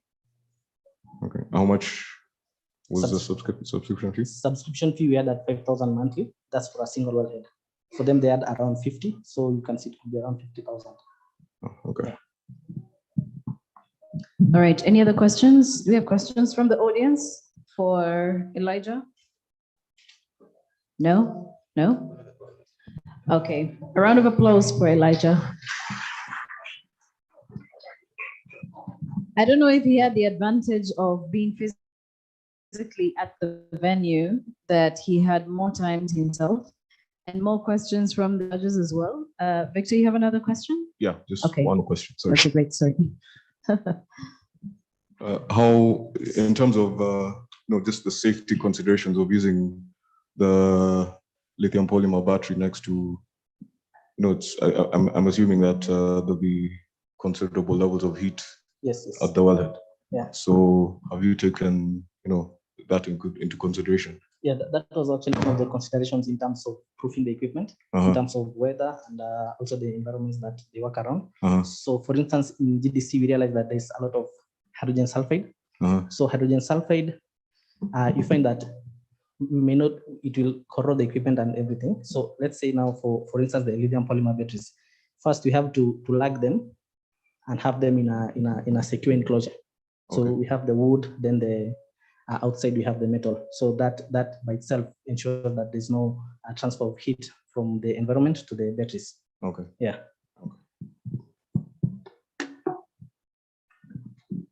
Thank you, Elijah. And I realized that I didn't really tell you a little bit about Elijah. Elijah is an innovator who is also an upcoming engineer with a proven record of accomplishment in designing, prototyping, testing, and launching innovative solutions, incorporating the Internet of Things, which I'm sure you did notice in his presentation. He did talk about so many apps in his presentation. He also initiates and develops his innovative solutions by working from the most fundamental principles of system operation. He's a director and co-founder of the Aki's Innovative Solutions, a startup focused on taking his innovations to the market. His recent project was presented at the STCE in Dubai and is in the process of publication. So he strives to utilize his knowledge and skills to ensure project success and also to foster those around him. So I guess you have an idea of who exactly he is. So another round of applause for him, and as well as the other innovators online. Did any of us have any questions for the two innovators that we had in Zoom? That was Walter and Zedekiah. If either one of us had a question for those two, you might as well ask it. But if not, we can move on. I'm thinking that, yes, we do have a question here. So you could say your names and to whom you're directing the question to. Good morning. My name is Bruce Sago from the Ministry of Petroleum and Mining. I have a question for Walter. And my question is, we all know there is a release of carbon 4 to the environment when carbon is heated. So how is the technology planning to curb or minimize the same? Walter from Tanzania, do we still have you online? Yes, Walter, the question is directed to you. Walter Kessie, that's Zedekiah. Walter Yes, I'm here. Great. Were you able to pick the question? Or do you want me to? Yes, I was able to pick. Great, go ahead. I had the question. Okay, so it's quite a good question first to concern on the carbon emission to the environment. But so far we have already we fabricated a local furnace which use a burning gas as a testing type, but we anticipate to use an electric inducted furnace which will incorporate a treatment system for the or extraction chamber for the carbons that are emitted through furnancing stage. So it will be having an extraction chamber for the design for the factory basis. But on design purposes, we have fabricated a furnace for testing. But so far we anticipate to use an electric induction furnace for the purpose. So we'll have a muffler for the treatment of the carbon emissions. So I think I've answered your question there. Has he answered your question? Do you have another question? Yes. Good morning, everyone. My name is Laxton. I'm a mining engineer. So my question is directed to Walter. First of all, I would like to know the direct costs that are associated with your innovation. That includes machinery, the labor, the processing. And also secondly, I would like to know how you getting your revenues. Is it by selling a product or is it by leasing this product? Okay. Let me start by your first question. As I shared my first slide, I had a breakdown of the cost of labor, power, reagents, and other consumables concerning furnancing. So can I share it again? Yes, you can. If you have the slide, you can share it, but please be brief. Okay.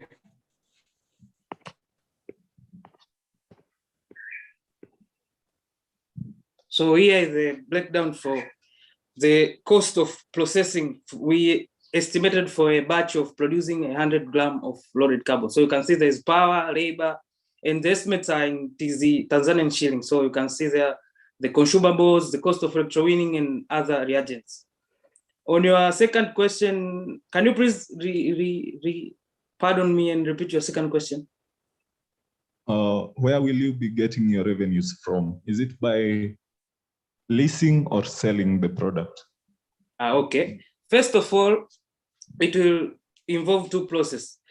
We will generate revenue by, we will install this facility by our own, then allow small scale miners to process through our facility. Then we'll charge them a total of 80% from the gold that we produce through our facility.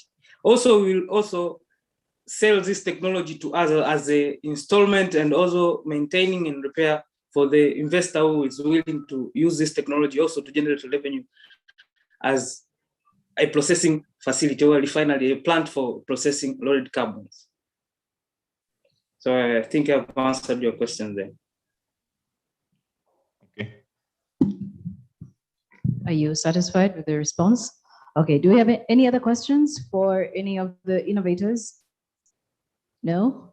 All right. Thank you so much, Walter Kesi from Tanzania, Ochen Zedekiah from Uganda, and his team, that is Bridget, Moses, Arnold, Oscar.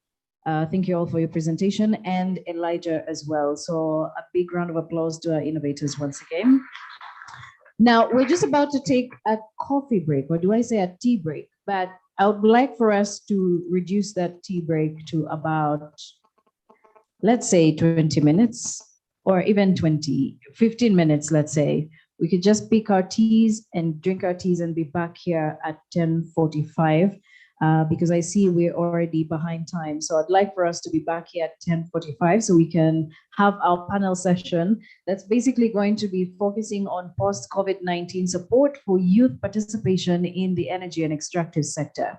It's going to be a 45-minute to an hour panel session. So I'd like for us to go stretch our legs, re-energize a bit. If we do not feel as energetic, we'll have to do some exercises when we come back here. So let's take that break. We'll be back here in maximum 20 minutes, okay? So we can move on and allow our judges as well to go over these innovations. Thank you so much for being a great audience for the better part of the morning. I will see you in 20 minutes.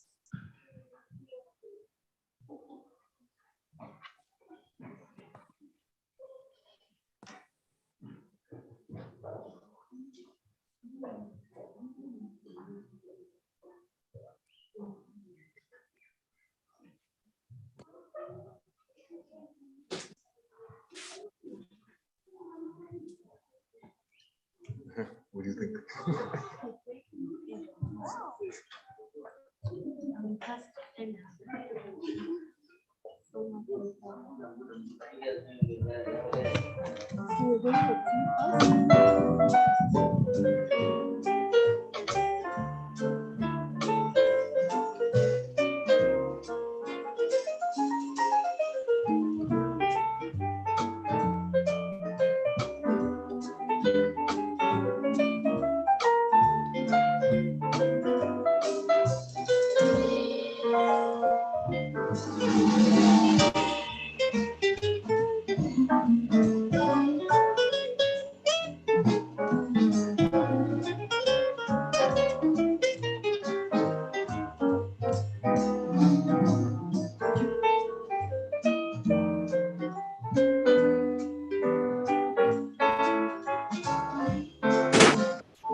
Welcome back. Welcome back.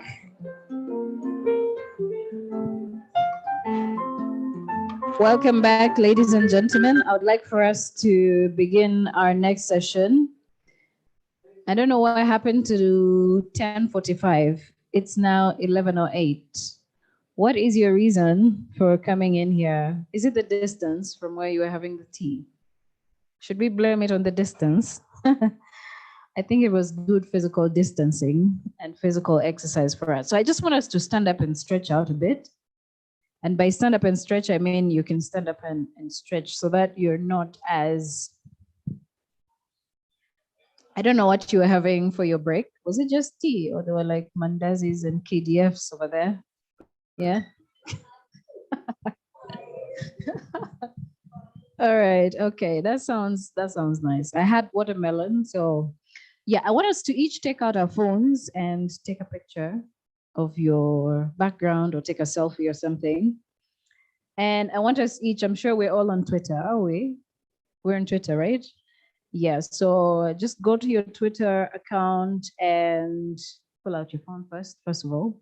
That's the physical exercise I want us to do.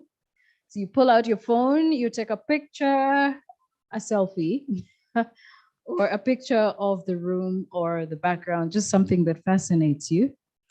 And you can tweet something and say, Annual Youth Baraza, no, Youth Baraza 2021 is the hashtag. So I don't care what you're going to write, but it needs to be something that talks about this event. Annual Youth Baraza, you could say I'm attending the Annual Youth Baraza, or you could just pick a few lessons of something that you've learned today so far from the Peaches and say something, tweet a picture using the hashtag Youth Baraza 2021, Youth Baraza 2021. When you're done with that, you can take a seat or you can take a seat as you tweet. All right, thank you so much. And welcome back from your tea break once again. For those of you who have come in for the for the after break session, my name is Joy and I'm your moderator for today. And I wanted for us to, before we can even get into our session, I wanted for us to just answer this question. Where do you see, or where do you want to see the extractive sector and youth participation over the next 10 years?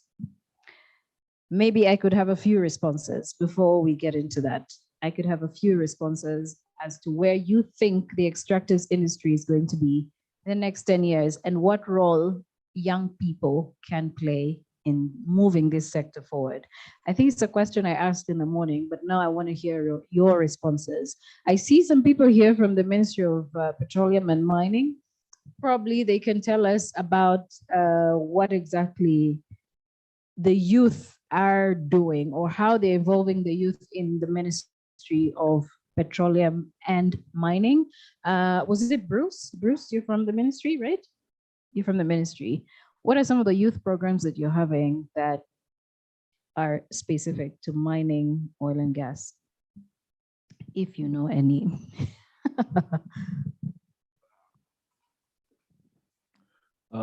Good morning once again. I can say the Ministry of Petroleum and Mining is involving the youth in terms of acquiring professionals. Like myself, I'm a mining engineer, and my colleagues too are in the extractives industry. So and we are all youth. And I work in the directorate of explosives, and most of us are youth. So I think we're being involved in the extractives industry. All right, so the experience I had with being attached to the then Ministry of Mining is that young people were finding it difficult to access certain equipment, like the equipment that's used in mining down in the mines. And I remember this being one of the bigger challenges that young people faced as artisanal miners or small scale miners.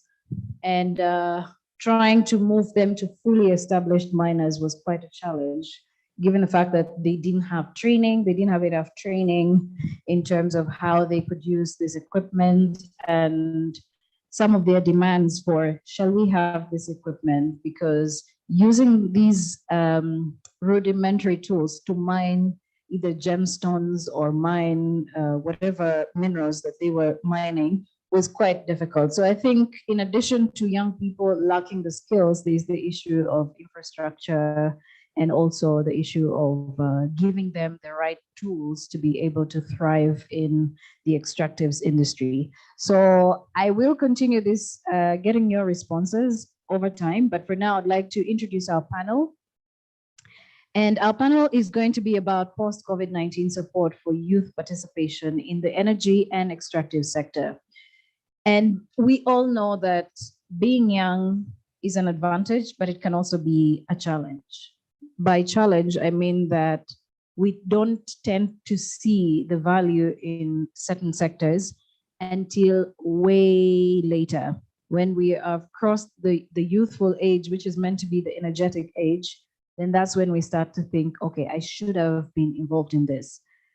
So there's need for training, there's need for enterprise development, because most of the mining that happens in East Africa is small scale, unless it's a global company that comes into our countries and does the mining, the likes of Acacia Mining, the likes of Base Titanium, and other large scale mining companies that we have across the East Africa region. So, I mean, also having an enabling policy framework would go a long way in including young people in the extractive sector. So I want to introduce my guests today, who are going to share with us. They come from various backgrounds, some from legal backgrounds, some from the extractives industry itself, and others are bringing in their technology and business backgrounds into this conversation. And I want to start by inviting them to the stage, for those who are here physically, And for those who are here virtually, we're also going to be having them on as well. So let me begin by introducing Jesse Moriah, who is one of our panelists. Jesse Moriah is the Nairobi Youth in Business Committee Chair at the Kenya National Chamber of Commerce. And he is a technology enthusiast who wears several hats. He's the managing director of Pong Agencies Limited, a leading ICT system solutions company in East Africa. He's passionate about technology and how it can grow a vibrant community for startups in Africa through creation of nurturing the environment where they can. So I'm sure you're going to be having questions for him to respond to. He's also the director at the Kenya National Chamber of Commerce and Industry here in Nairobi and sits on the National Committee for Youth in Business. Youth in Business, yes. And our next panelist that I'm going to introduce is James Munyoki. James Munyoki is the CEO and founder of Swift Lab, a drone manufacturing and operating company. His company is the first licensed drone manufacturer in Kenya. It is a truly African drone company currently building an manned aircraft system for commercial use, and he's previously held different engineering roles, including senior propulsion engineer, research and development engineer, planning engineer in a leading airline here in the country. And is it here in the country or on the continent? And he holds an aerospace engineering degree from Nanjing University of Aeronautics and Astronautics. And our next panelist is Susan Munyori, who is a local content specialist. Susan happens to have a wealth of knowledge spanning decades. She is an internationally skilled in country value expertise with over 20 years of experience leading the capacity development of people and small, medium-sized enterprises. She's also made significant contributions to the various multinational organizations she has worked for in both the upstream and downstream sectors of the hydrocarbon life cycle value chain. She's previously held positions of talent and learning advisor for Shell Oil Products Africa, capacity building manager for Sub-Saharan Africa at the Africa Management Services Company. And our next panelist, who I'm hoping is with us in the audience, is Felix. Felix Magaju is the head of programs at KCIC. He holds more than 13 years experience supporting early and growth stage companies with technical assistance and SME financing support across many African countries. At KCIC, he leads an advisory and investments team that has supported over 250 enterprises in the clean tech space with both technical assistance support, grants, and commercial financing. And that is among other hats that he holds. Before joining the Kenya Climate Innovation Center, he led an SME advisory team to support over 50 off-grid energy companies at Energy for Impact, among others. Our next panelists are virtual panelists, and I hope that we can have them on the screens as well. We have Dr. Victoria Nalule, African Energy and Minerals Management Initiative. She's also got vast experience in her field. And she's joining us from Uganda. Dr. Victoria is a lawyer and an energy and mining expert with extensive experience working on various projects in the different parts of the globe. She's a holder of a PhD in international energy law. Okay, not a medical doctor. And she is an energy arbitrator at the Energy Disputes Arbitration Center in Turkey. She's also a senior research fellow in mining law and governance at the Institute of Oil, Gas, Energy, Environment, and Sustainability Development. She holds many hats as well, so she's joining us via Zoom. And we also have Mercy Okiro, who is the Vice Chair, Gender Sector Board at Kenya Private Sector Alliance. If I just might pull up her profile so we can get to know a bit more about her. Yeah. Mercy Okiro is an advocate of the High Court of Kenya, trained arbitrator, accredited mediator, and also a construction adjudicator. She is an accredited tutor and assessor of the Chartered Institute of Arbitrators in London and the National Center for International Arbitration. She holds a Master's of Arts degree in International Studies from the University of Nairobi and is currently writing her dissertation for the award of a Master's of Law degree with Queen Mary University in London. She also carries so many hats. Like I mentioned, she is the Vice Chair, the KEPS Agenda Sector Board, and Director of the National Construction Authority in Kenya. A round of applause to all our panelists that we have today, all 6 of them. As you may be aware, you must be threatened by their profiles. You are, right? You are threatened by their profiles. So I am too. My name is Joy and I am the moderator. We're going to get into my profile because we are here to have a conversation. So good morning to our panelists. You each have a microphone right in front of you. We're going to have a conversation for, say, 40 to 45 minutes. And in the interest of time, for the guys who are joining us virtually, who might be also getting into other Zoom meetings, we're going to try as much as we can to have this conversation within the time, as well as have questions responded to. So I'm going to start with Susan. Susan, if you don't mind me calling you Susan or calling you by your first name.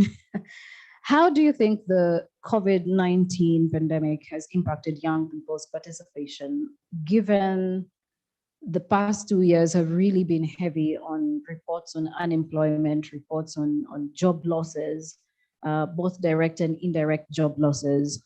But how would you assess the impact of the pandemic on young people's participation along the extractives industry? Thank you, Joy. And Susan is perfect for me. Okay. Okay, so we know that the COVID-19 pandemic has affected every sector, every industry, at least since 2019. Anyone that we speak with from any part of the world says how they have been affected, regardless of the industry. So in our case, when you look at the energy or extractive value chain, we look at the upstream, midstream, downstream, and the service companies. I think Hilary was able to take us through what service companies are. In any of these areas, they would have been affected. Currently, there's an estimated 3.5 billion of people living under 30 years in the world. Now, 89% of these are, again, estimated to be living in emerging and developing countries. We are squarely in that area. So if we say that there has been an impact there for globally, then we know that indeed the youth have been part of it. So there has been a financial impact that we have all suffered. These came across from people lacking jobs, losing jobs. Some of them experienced pay cuts. For those who are entrepreneurs, businesses, their earnings were also reduced. Yeah. So any youth that for those who are looking for sponsorship for education, we saw a move or a shift by companies to look more towards COVID-19 mitigation. They're looking for survival rather than assisting others, yeah, which is what happens. Charity begins at home. So that therefore would have curtailed efforts by the young people who are looking to become innovators and also maybe take up entrepreneurship. And there'd also be those who would be looking for attachments and internships. Because we saw a reduction in operations in a number of industries when there was lockdown in most of the countries, that meant that where people are not moving, so the energy demand goes down. Yeah, that's from a motor vehicle perspective, from an aviation perspective, that obviously had curtailed those efforts. So if anybody was engaged in that particular element in their business, it means that financially they were affected. And again, if you're also looking for attachment and internship and companies are not now hiring, they're looking more to keep the staff that they have.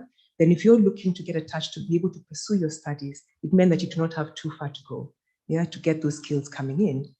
And then we also had people who are impacted because the opportunities to participate, to get your experience going from a job perspective.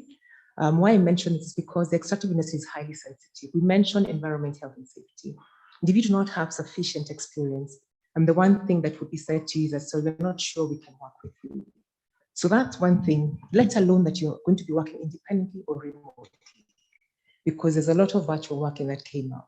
So I'm sure the first people that were told just stay home, we'll figure out what we'll do, were those who were coming in straight from universities, yeah?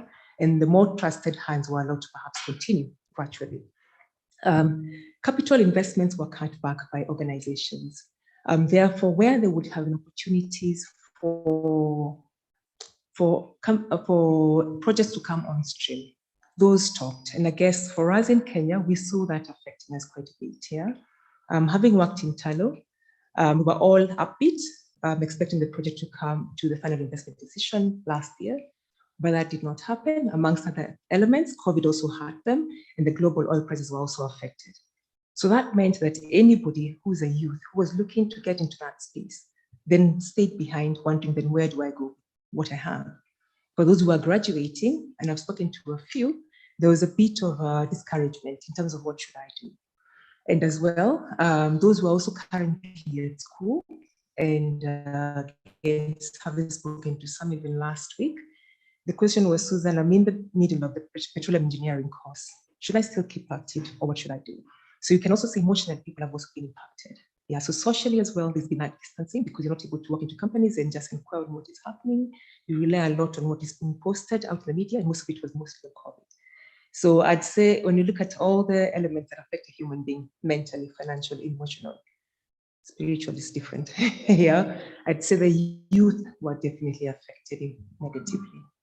The positive element, if I may just put, because there has to be something positive arising from this, is that there are ideas that have been fermenting. I do not know when these ideas came to fore, the ones that have been presented here. But I want to believe because the young people had time to sit behind their laptops, behind their computers, and just ponder through what would happen if I had all the time, and now they have the time. I expect there are lots of ideas that will be coming up. I think this morning is just an example of what we expect to see. Thank you. Thanks a lot, Susan, for that. And, you know, in terms of the supply chains, I guess there are also a number of other things that you would mention, but we'll come to that in a bit.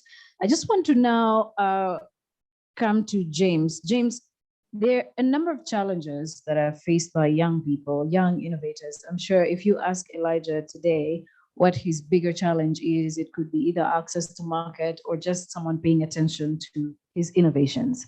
But that is just one of, or maybe one or two of the challenges that young people face. But, you know, how can these challenges be addressed? And from your perspective, and given your background as an innovator and, you know, the first drone company in the country today, what are some of the challenges you've faced? How have you been able to navigate them?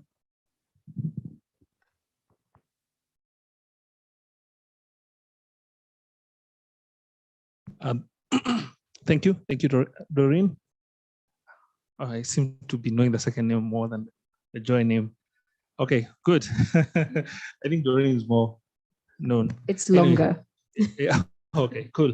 So I'm quite impressed, first of all, by seeing what Elijah is doing.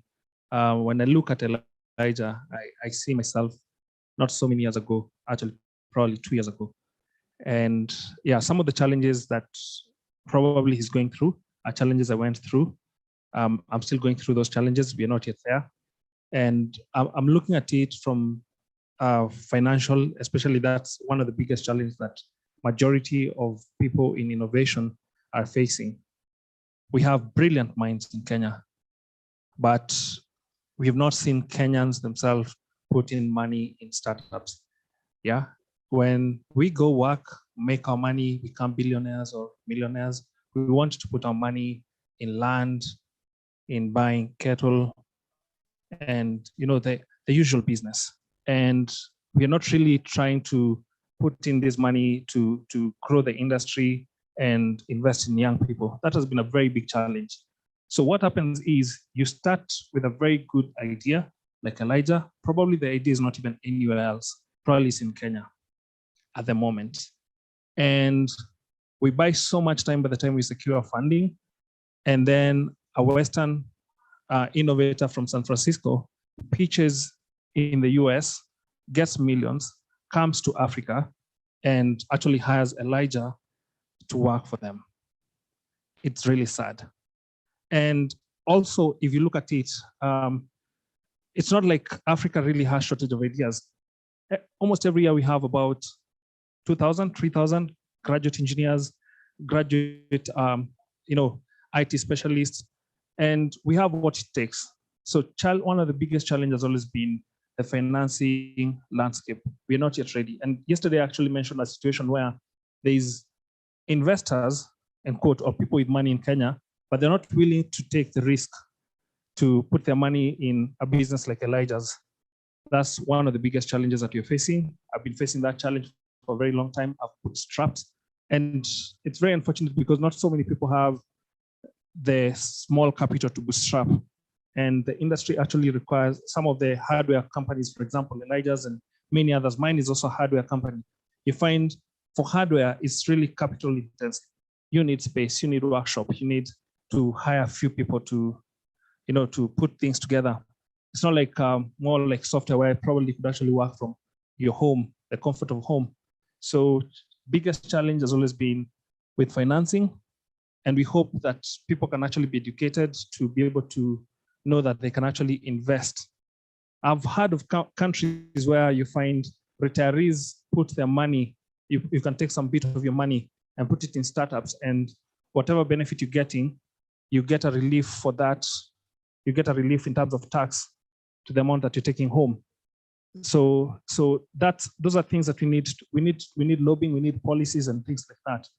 And also regulations that are actually favorable. I started CIFLAB in 2013. There was no regulation.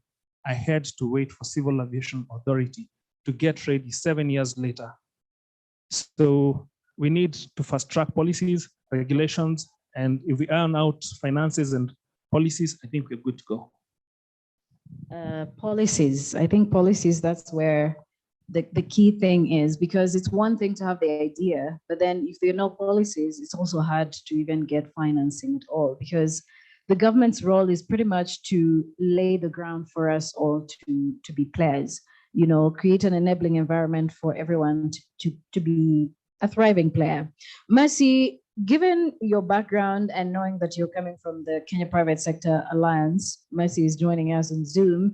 What do you think are the implications of energy transition on African economies with the emerging, what we're being called or what we're being told is the nascent mining, oil and gas industry? What do you think are the implications of energy transition on African economies? Thank you so much, Joy. I hope you can hear me clearly. Can you hear me clearly? We can hear you, but your voice is slow motion transiting. I don't know if it's your network. Go ahead.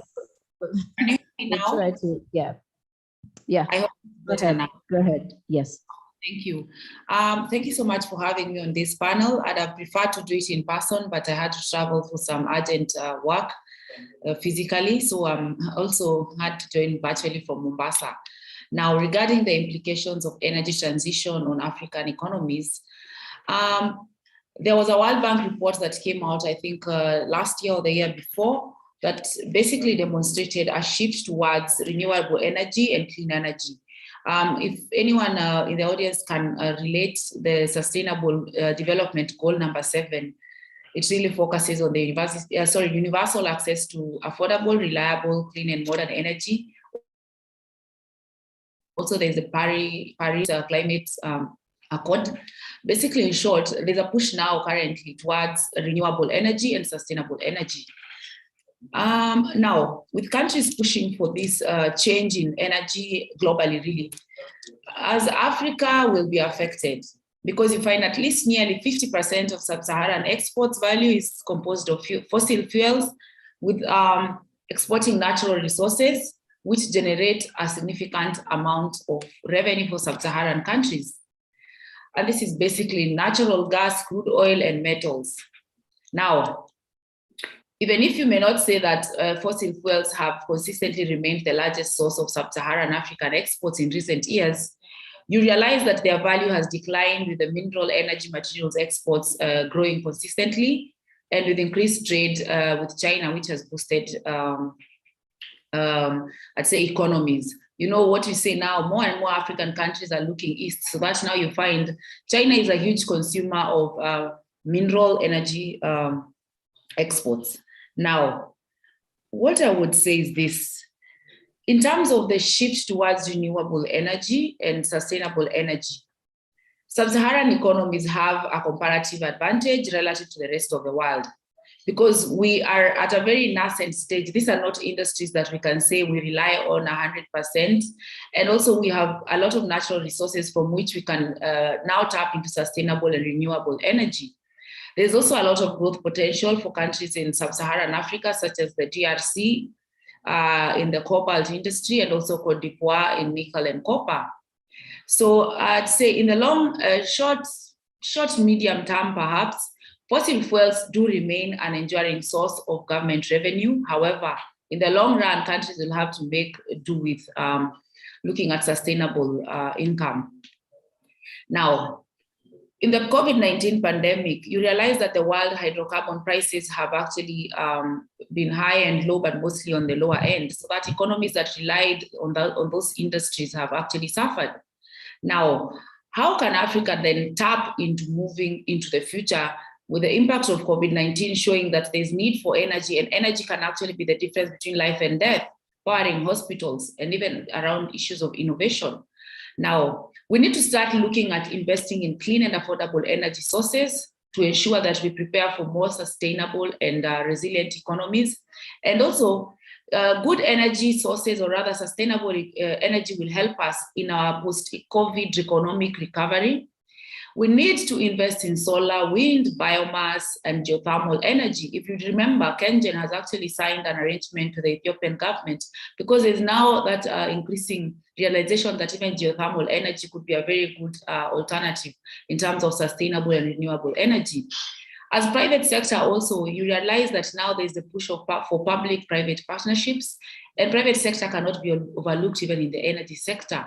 Because even when government has money, not all projects, even in current government operation, not all projects are funded by public money. So PPPs also in terms of renewable energy are necessary.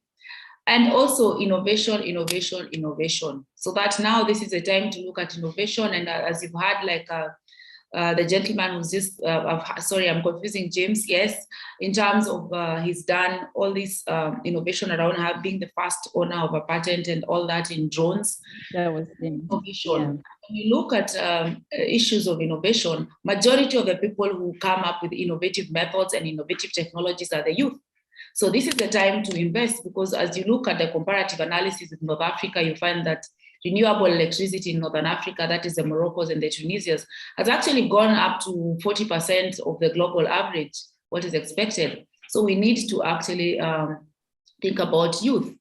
Joy, if you may allow me just to comment on how I think youth can participate in this sector post-COVID. All right, Mercy, your network is cutting, so we're going to come back to you. We're going to come back to you just shortly to allow you to fix your connection. All right. Dr. Victoria, I want to come to you. Dr. Victoria is in Uganda.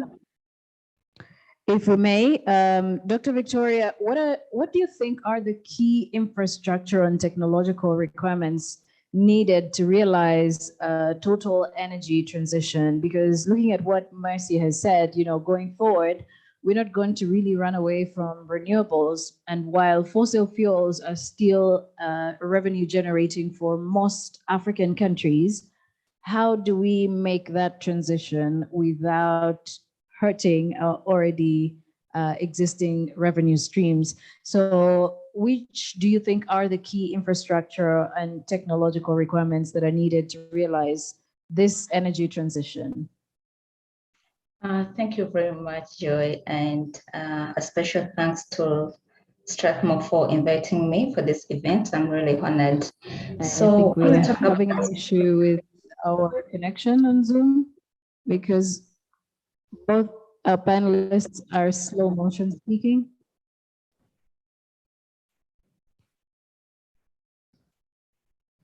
Can you hear me?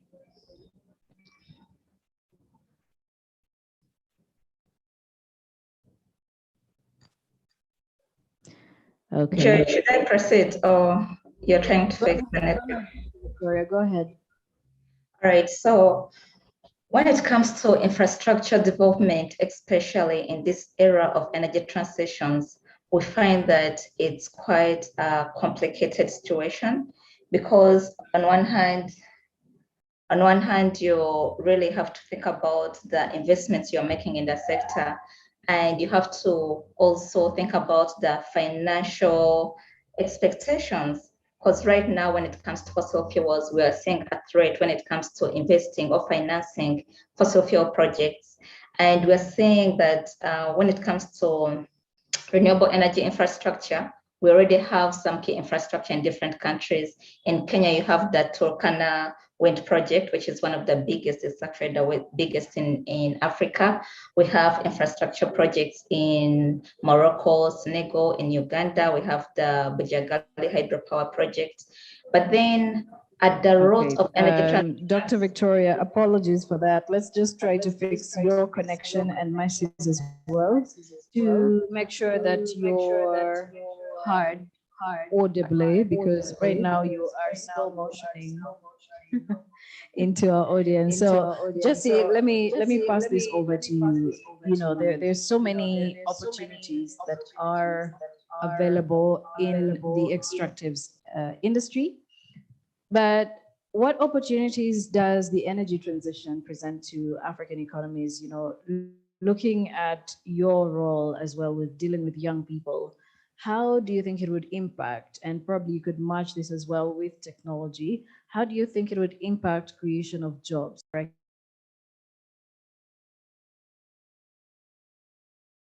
Industry. Okay, thank you, Joy.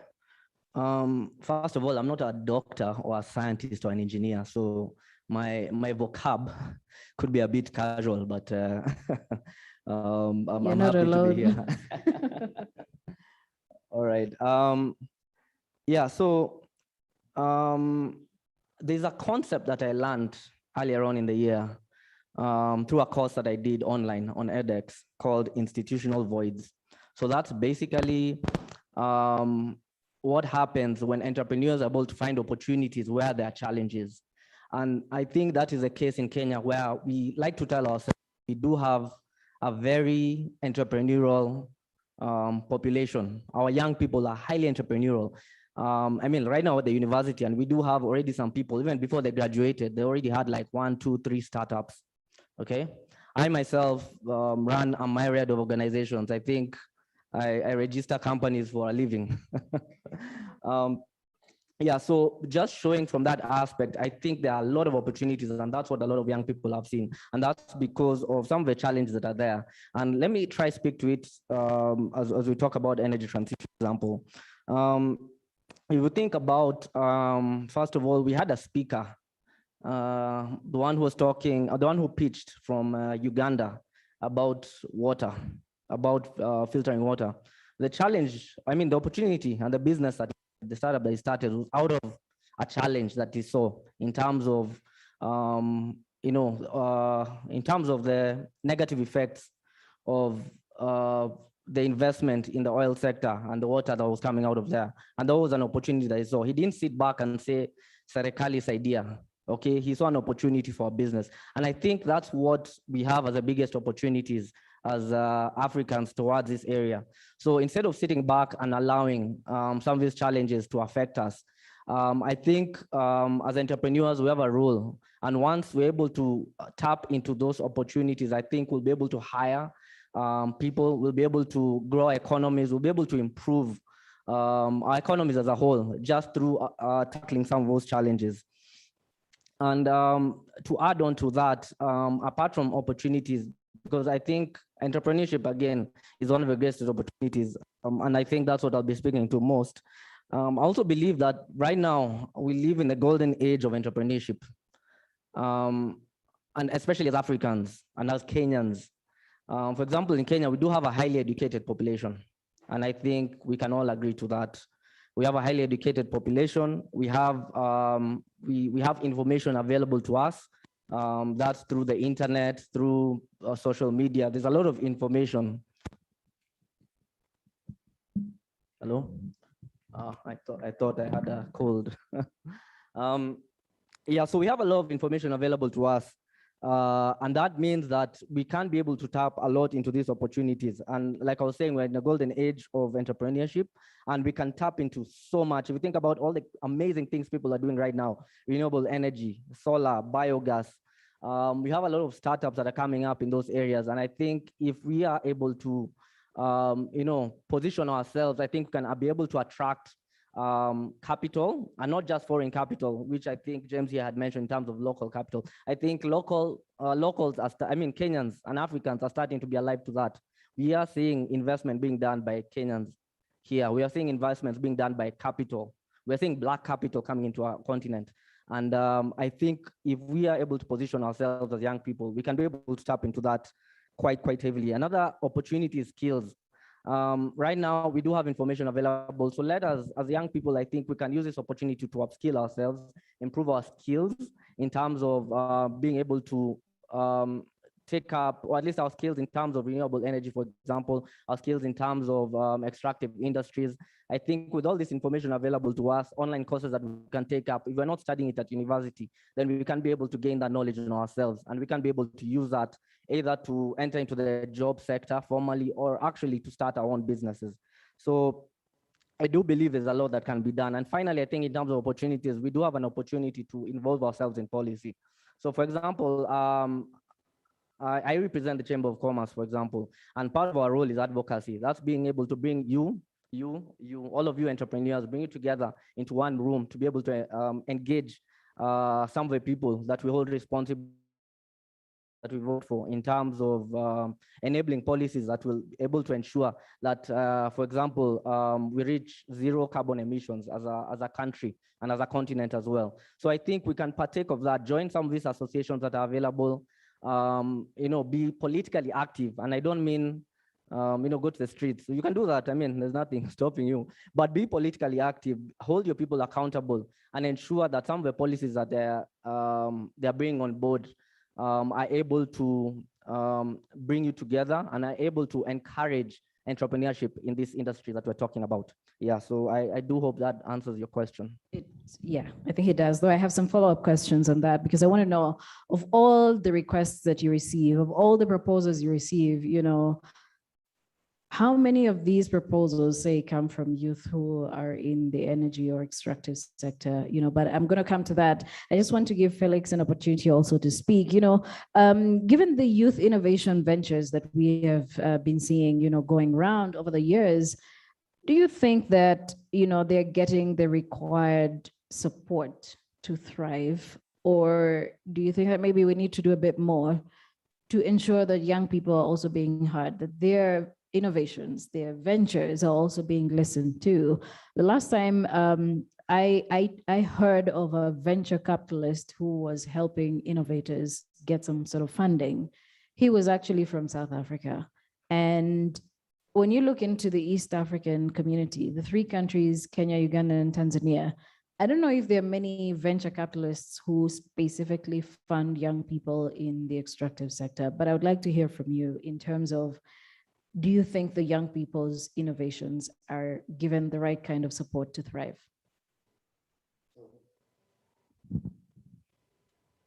If it has a green light, it's working.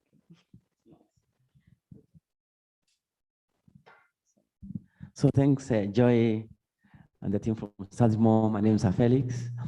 Well, a very interesting question. If you asked me that question, Joy, 10 years ago, I would be a little bit pessimistic. But I think when you look at the innovation ecosystem or that landscape today in Kenya, and also to a large extent in Africa, I think there's quite a lot that has happened that we need to appreciate first and foremost, both from the government and also from the private sector, and also a little bit of input from the NGO world. And when I look at the innovations, the way they are coming thick and fast, I know so many questions people ask or the young people ask, where can I be able to go and get this kind of support? I think for me is there's so much that is happening in Kenya today. If actually, some people didn't know, a number of opportunities that you can be able to get support from. People will start, getting ready to really do whatever they're supposed to do and knock on the doors of a couple of, organizations and institutions and also government. And I just want to give a couple of examples. Today in Kenya, we have more than 60 incubators and accelerators in the country. Of course, somebody will ask me, what are those guys doing? Well, I look at it in two ways. One, providing technical assistance. It's common knowledge, most innovators, they're not business people. For the last 13, 14 years, I've been that ecosystem, I can tell you for sure. So many innovators, they're not business people. Theirs is how to be able to get the hardware moving and ensure that the prototype and product is functioning. Behold that, these guys, they have to get guys to take this product to market. They have to employ, the investment guys to be able to look for, grants and Series A, Series B, kind of financing and all those kind of things. And so there is the accelerators and the support ecosystem guys providing that kind of support. We have so many in this country. That's for a fact. Actually, the number 60, I think I got it, almost 2019. When the World Bank was just calling out a survey. I think by now, perhaps we could be past 70, 80, thereabouts. And we have even an association in the country that is actually, managing or seeing what is happening with all the, of course, it doesn't have the teeth to bite, but we have that association, it's called ASEC in the country. Now, when I look at what is happening in Kenya today in terms of the ever mushrooming innovations, most of them, they come from young people. That's for a fact. Are you calling them mushrooming innovations? Well, coming out. Young people, there's so much that the young people are coming out. And I'll also give you some examples. The year 2019, we went to what do you call this? Laikipia County, and we supported the county government to come up with a program called Innovation Week. And to my amazement, we got, just in a month, we got over 2,000 innovations. Just as one county. And I started asking myself, multiply that for 7 counties. Now, those guys, they have come up with diverse innovations. But to be frank, it's not because the government could not be able to provide. Of course, we support them to put up a fund of 60 million now, and a number of guys have come on board to support them. There's quite a number of government and the other private sector who have come on board. What I want to put across is one, when you look at the ecosystem today, money, I want to say, is there. I know James will tell you money is not there. But truth be told, there's a lot of money flowing today. It may not be the kind of money that most of us are looking at.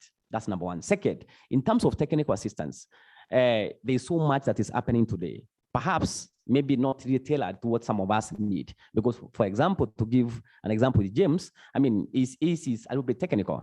When you tell me in Kenya today we have that expertise, it could be there, but in some areas, and I want to give a very practical example. One of the major problems we have in terms of support of innovators in this country today is about the underwear. And how many companies, both private and public, have the underwear to support innovators today in the country? I can mention but a few. We have Gearbox, we have, CRIDI, which CRIDI in quotes, you know what I'm talking about. It's a government agency. We have the National Machining Complex. I think 2019, I went there and then wanted to support a couple of innovators. I was told that the place is full. I have to come 5 years. It's already booked. So I would say in Kenya we have, but to be frank, it's insufficient. It's not perhaps relevant to the kind of innovations which are coming up every day. And so I think much more needs to be done. But I always tell people across all sectors, it's not about the government where we are today. Let's not look at the government. We can support the government in terms of policy to be able to put policies and standards, because you can come up with innovation, but you don't have standards. KEBS has no standards to be able to allow you to go to the market. So we can do that. But at the same time, also the private sector, that includes James, me, and Joy, and everybody else, will be able to really think creatively, innovatively on how to be able to support our brothers and sisters. That also includes the NGOs of this world. That includes everybody in the ecosystem. We should be able, Kenya is doing, Kenya, the Kenya National Innovation Agency, they are doing their law. But I always say that I think each one of us, we have a lot to play in this ecosystem to support our young people and to handhold them and to take them where they can be able to get the kind of support. But I think so much is happening today. All right. Thanks for that. Let's try to reconnect to Dr. Victoria if possible, so we can see if she can be able to share her views as well in terms of the key infrastructure and technological requirements that are needed to realize total energy transition. Do we have, yes, Dr. Victoria, we're coming back to you, hoping and praying that your connection is a lot better. But yeah, let's get back to, you know, what we were talking about earlier in terms of the technological requirements needed to realize total energy transition. What infrastructure needs to be put in place, if you may? All right, thank you very much. Is it still in slow motion or it's clear now? It's still in slow motion, but I think what we can do is have you use your audio and you can stop your video so that we are able to click on quick fast. All right, so in terms of infrastructure development in this energy transitions era, we have to note that first, it's hard to have a total transition to a low carbon economy. And this also makes it really hard on the ways on how to finance the key energy infrastructure developments. Because when it comes to the renewable energy sector, we already see some key infrastructure developments, including, I was mentioning, the Lake Turkana wind power project in Kenya. It's one of the biggest, it's actually the biggest in Africa. We have seen the Kathu Solar Park in South Africa. We also see various projects in Ethiopia, the Grand Ethiopia Dam project. Even in Uganda, we have the Bujagali. So that's part of the renewable energy projects. And then when it comes to fossil fuels, we're also seeing some major fossil fuel projects, including the Niger-Benin oil pipeline. In Uganda, we have the oil refinery. We are also aware of the East African gas pipeline. But now the question is, it's not a question of whether we have the key infrastructure projects. They are already there, but how are we going to tackle some of the energy challenges we are still experiencing on the continent, especially looking at the ways on which finances are being limited for some infrastructure projects, including fossil fuel projects. So my question would be, before I even answer, do we have some key infrastructures to take us through energy transition? Because remember, we're not going to totally have an energy transition. It's impossible to reduce reliance on fossil fuels. Fossil fuels are here for, let's say, some 2 more decades, especially for developing countries, looking at the population growth expectations, industrialization, and also urbanization. All that will require more energy, not only renewable energy, because it's impossible to see renewables powering factories or industries.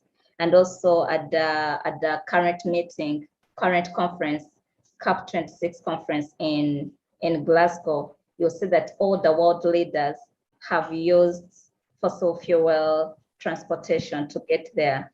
So the question would be on how we can balance finances to invest in key renewable energy infrastructure projects, and at the same time, being able to take into consideration the expectations we're expecting with respect to population growth, industrialization, urbanization, and also keep investing in some fossil fuel projects. So striking that balance, especially in attracting finances, is very key, because we already have the key infrastructure, but the question is, how can we attract more finances so that we strike a balance when it comes to renewable energy projects, including solar, wind, infrastructure projects, but also being able to balance some key projects like oil refineries, because at the end of the day, it's unrealistic to have African countries producing lots of oil and gas, and yet they have like limited refineries on the continent. So that would be my take, and my message would be on how we can really strike a balance to see how we can tackle the current energy challenges we have on the continent. I hope I've been clear.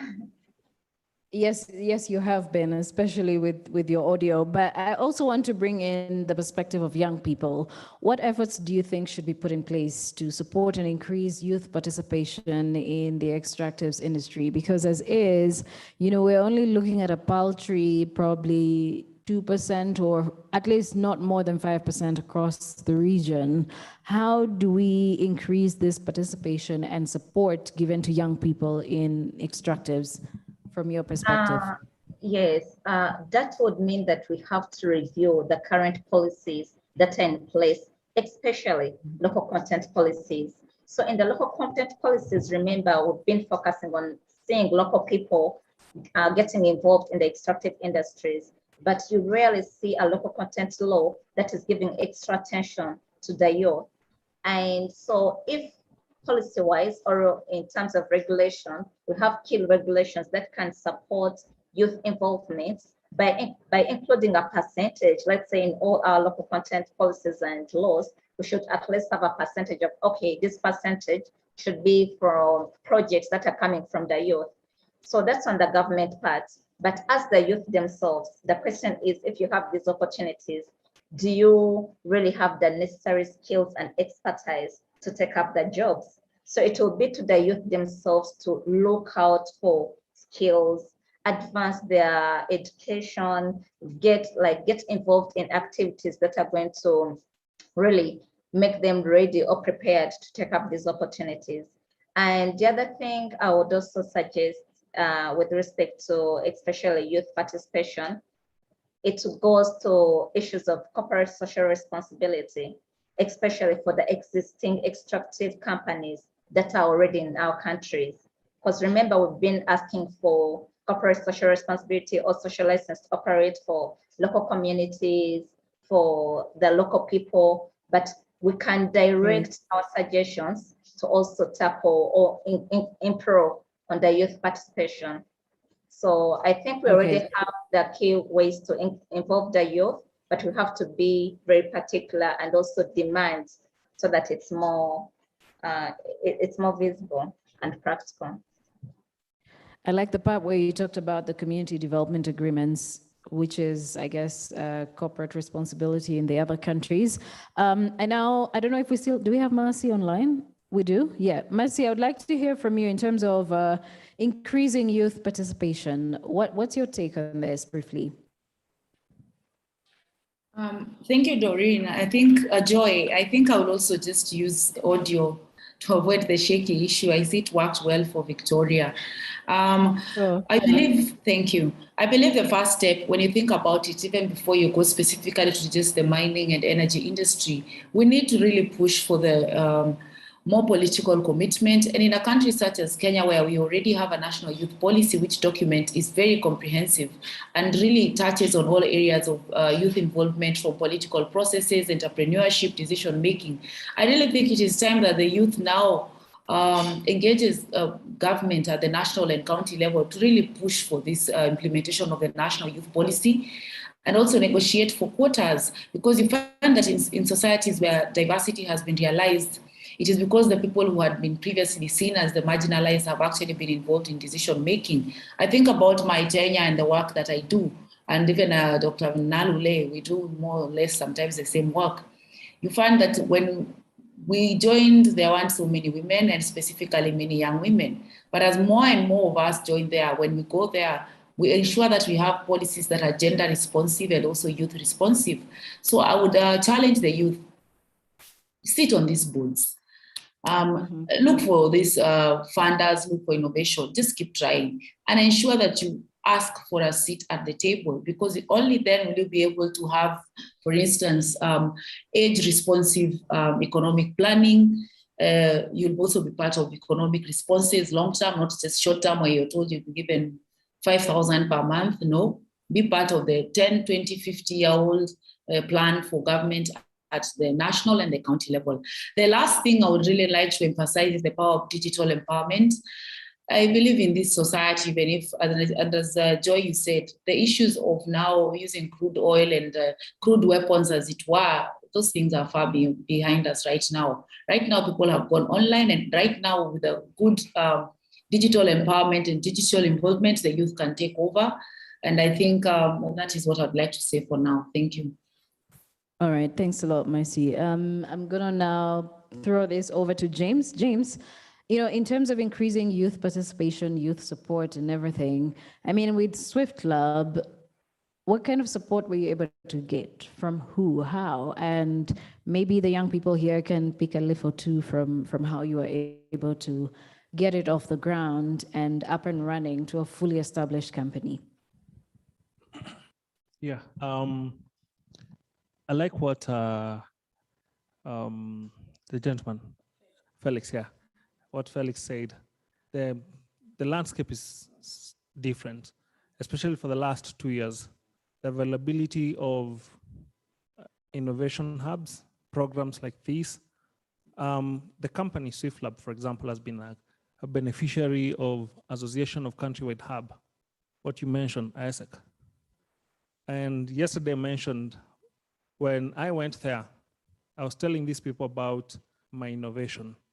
I kept telling them about how powerful the autopilot was and how powerful the servos and the things that are going inside the plane were. And that goes back to innovators not being businessmen.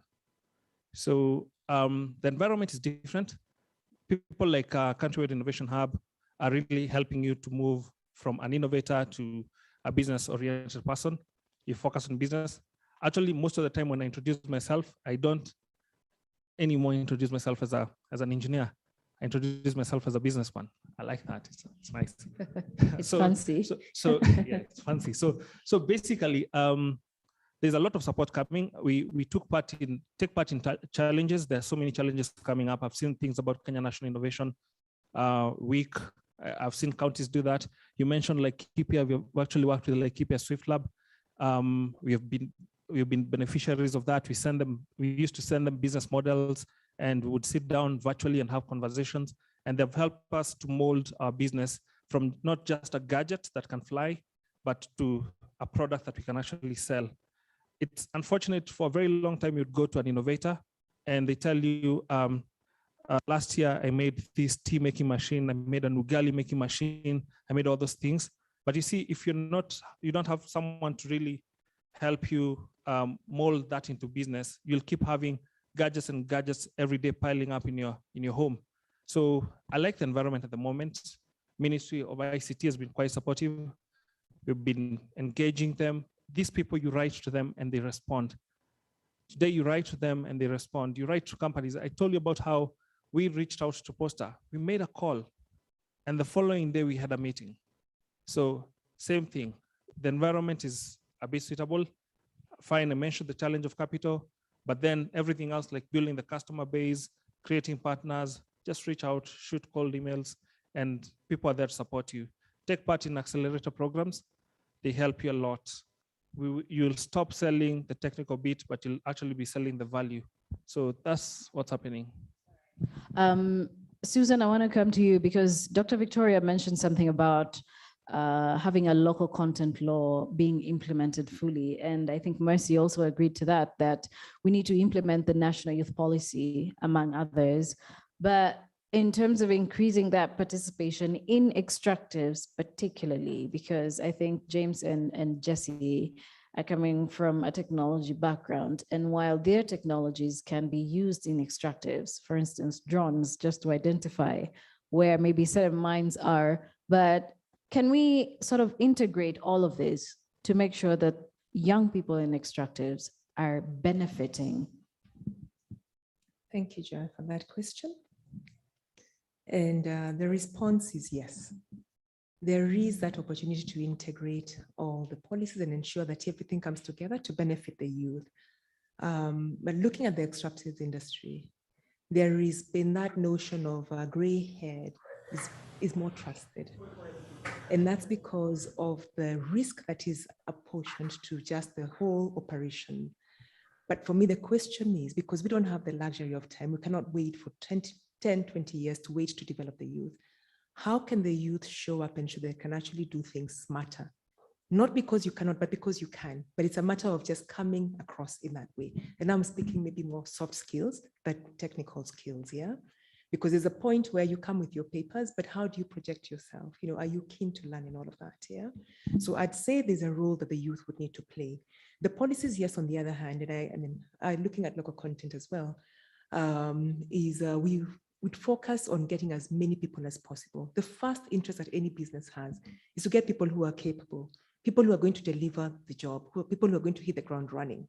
Yeah, so if you show up and you're still looking as if you need a few more months, trust me, the industry is very quick and it will leave you behind. Yeah, so it's that showing up and showing up fully. Yeah, that's what I can respond to. The policies are there, but yes, I do agree there's room, as Victoria has said, to push for them. Because when you look at local content, again, as I've said, is quality that we cater for first, yeah? Quality and safety, yeah? And then we will look at gender because there's a push because this has been a male-dominated industry for this year. Yes, as we could look at gender, there will be ladies. And of course, the younger, the better. But what happens to the young men, yeah? So you need to make sure that that other aspect of the whole total youth is actually being catered for. And that's where, again, I'll push it back to you guys.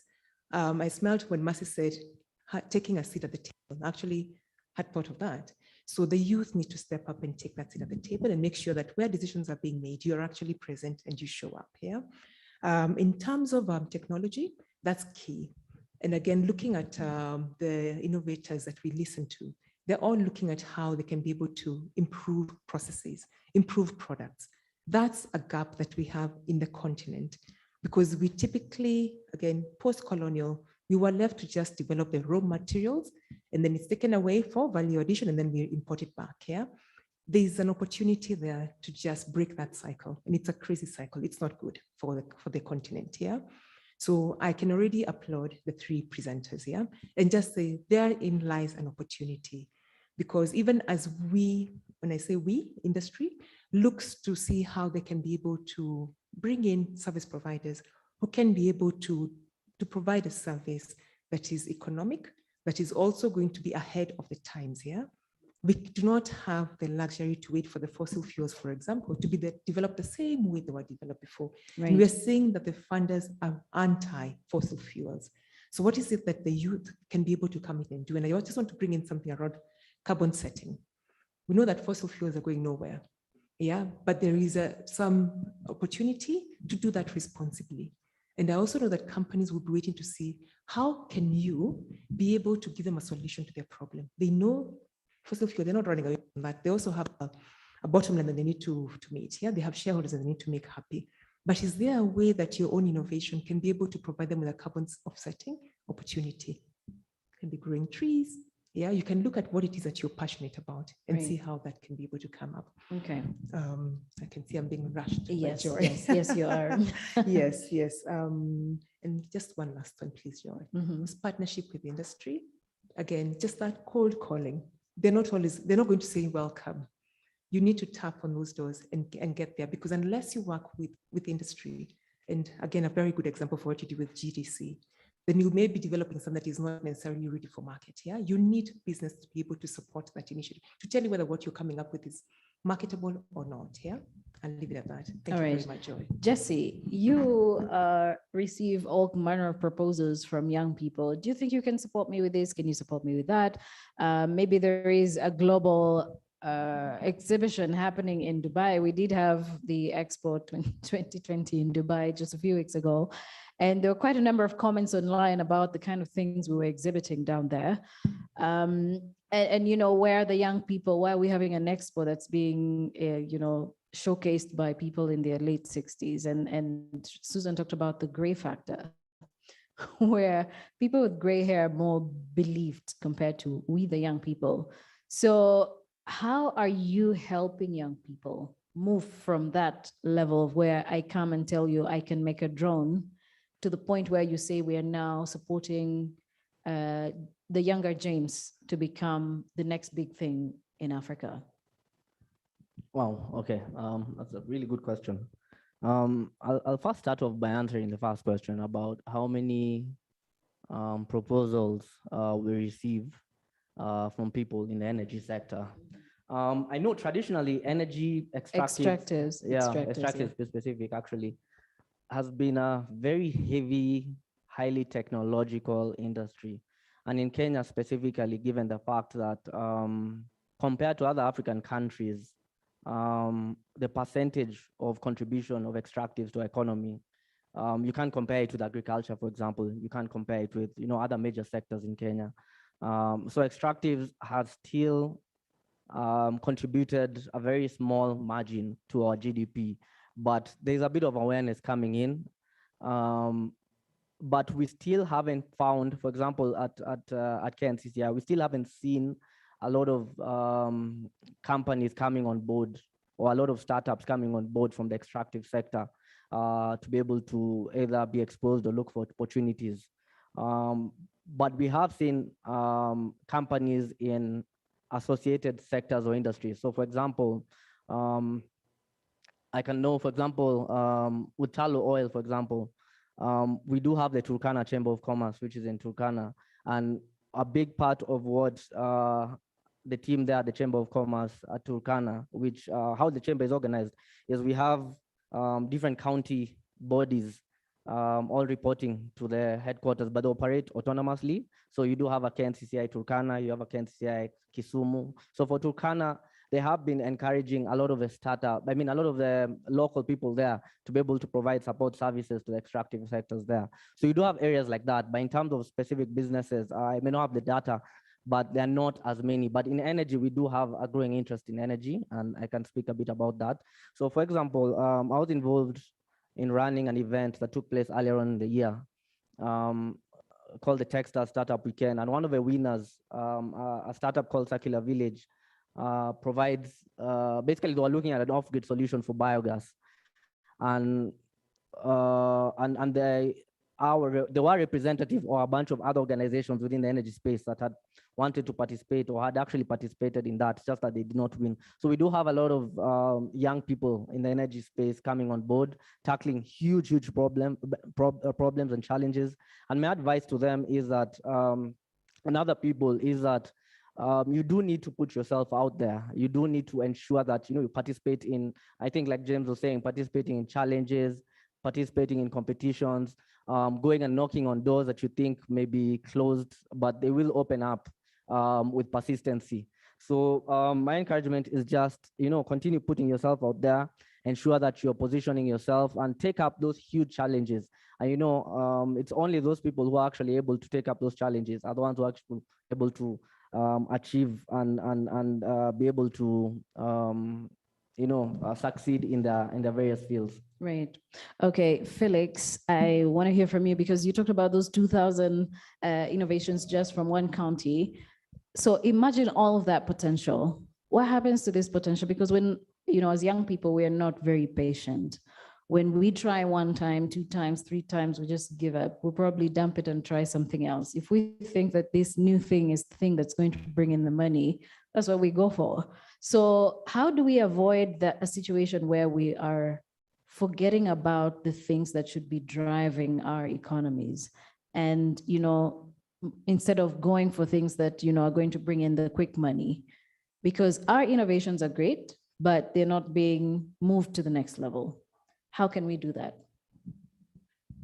Thanks, Joy. That reminds me that somebody, I think a couple of months said that if today you give a young person an opportunity to become a third entrepreneur, you jump into that opportunity, and leave other things around. And because most of us are Kenyans, we really understand what that means. I think, Joy, I would not praise the responsibility to government. I think nowadays I've started looking at things from a different lens. If you go to Israel, for example, it's a government initiative. They are putting around close to $1 billion every year in the innovation ecosystem, and they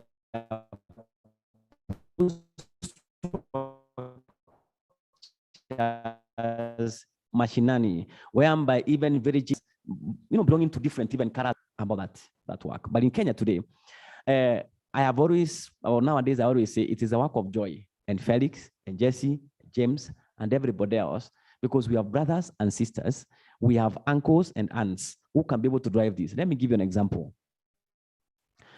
Last year we ran a call for applications for a program, a 2 billion program called Agribiz. And, I told guys, I don't want to spend the money going to the media. And we just decided to become creative, just in one county, Isiolo, or other counties. And we got 10,000 applications in that county. And the most 90% of them, they were young people. Of course, one of the things that people need to understand, the young people need to understand, business, you don't put money today and get money tomorrow. That's something that all of us, we have inculcated. And that's the responsibility of the society. And when I say the society is you, Joy, me, Felix, and everybody else. Because truth be told, you can't put money today in a business and expect. Look at this guy called James. He can tell you how many days that he has gone hungry. Absolutely, from 2013, because of just one simple thing. And if he can open up, he can tell you, maybe the problem, that's just one side of the problem. Money was there. His family needs to eat and drink and all those kind of things. So I think the issue here is I won't like to look at it this way. It's a multi-sectoral issue that all of us need to get involved. It's not about the universities. It's not about the colleges anymore. It's about the conduct on the road. It's about you. Sometimes I give this example as I finish, Joy. And the ladies who are there forgive me, for our mothers in the village, who, those days when, our mothers, and let me give an example with my mother, in a cupboard, there are those plates specifically meant for the visitors when they come. Like, you ask yourself a couple of questions, And the same thing I always say, guys, even in our work, being innovative does not require for you to go to school. It's something that you need to communicate in your daily thoughts every day. So it's a personal responsibility. I'm telling people, it's what you and me do on a daily basis that really determines what happens to our young people to get involved in the innovation ecosystem. So I think for me, Joy, it's everybody's responsibility. It's the moment everyone's that we say it's responsibility. government, we lose it. Okay. Yeah. And I think that's a good way to wrap this up. It's everyone's responsibility, not just the government, but let's just agree that the government has a role to play in laying the ground, creating an enabling environment so that we can all do what we need to do, right? I don't think we're going to take questions, but I'd like to request, if you have particular questions to either of the panelists, are you going to be around for lunch? Then you can individually ask your questions to a particular panelist. But I want to say thank you to each and all of us for sharing these great remarks as well. Susan Munyori, a local content specialist as well, with great experience spanning over 2 decades. And Jesse Mariah, Nairobi Youth in Business Committee Chair at the Kenya National Chamber of Commerce here in Kenya. And also a technology enthusiast. And we also had the 2 panelists who joined us virtually, Mercy Okiro, who is the Vice Chair, KEPSA Gender Sector Board, and Dr. Victoria Nalule, Africa Energy and Minerals Management Initiative, and Felix Magaju, the Kenya Climate Innovation Center, as well as James Munyoki, who is the CEO of Swift Lab. A round of applause to all our panelists today. One thing that we can all agree on is that the extractives industry is vast. All of these devices we are having in front of us, our phones, our tablets, our screens on here, would not be possible without the extractives industry. So if you trace back the source of all these gadgets we're using today, it goes back to a mine or to a certain country that manufactures, or rather mines cobalt or whatever other minerals that are used in the production of our devices. So we cannot ignore the extractive sector or the extractives industry in Africa at all. We need to support young people because we are the demographic dividend, and we are the people who are going to move our nations, our continent, into the next phase of industrialization. We can't do this without a thriving extractive sector. So thank you all so much. And it's now time for us to have our prize giving ceremony. But first, I would like to say a round of applause to our panelists as they take their seats.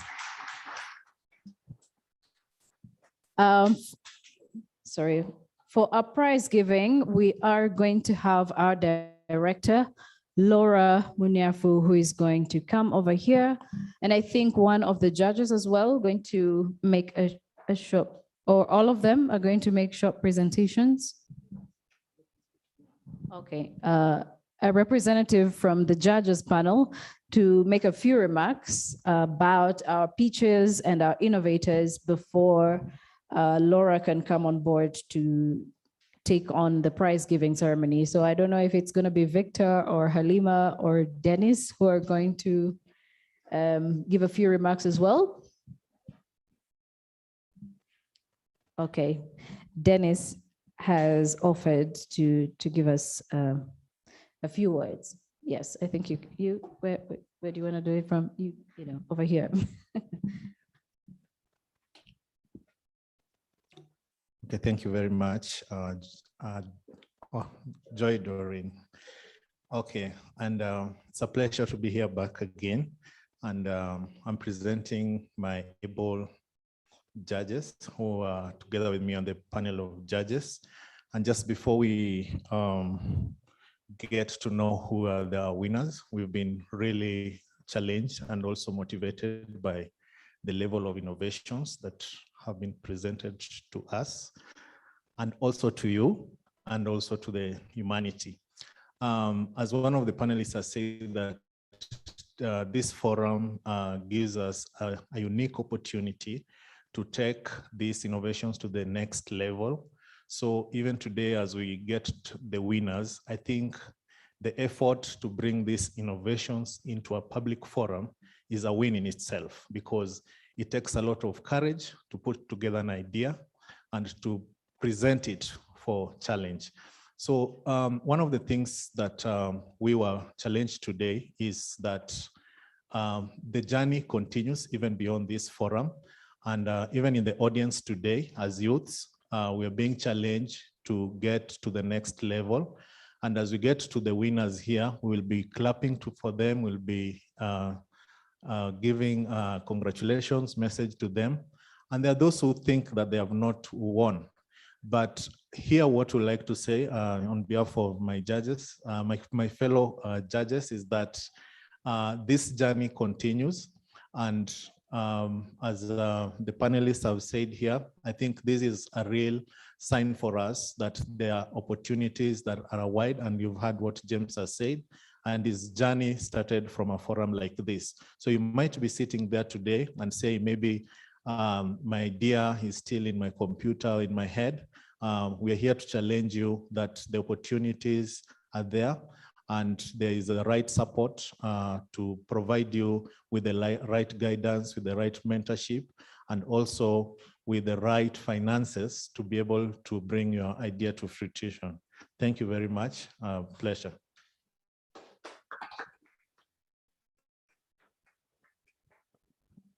I'd now like to hand over to our director, the director for the Strathmore Extractives Industry Center, Laura Mnyafu, for the prize giving.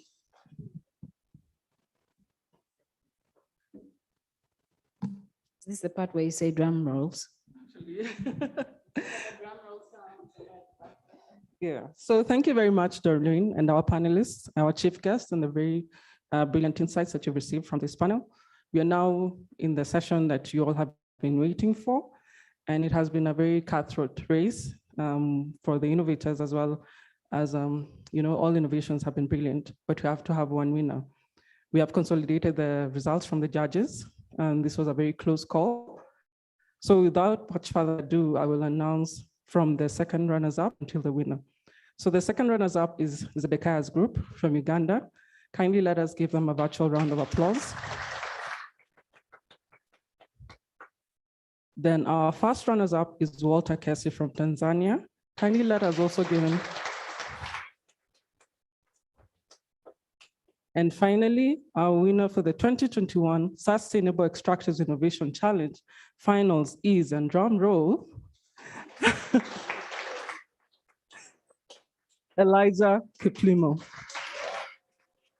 So Elijah, come forward. I would like to request also if you can have our judges come in to assist, hand over the check to Elijah to the front. So thank you, judges.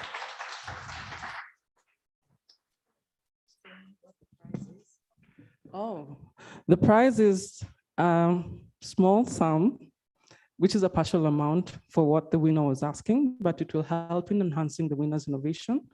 We do, however, would like to call upon our venture capitalists within the room.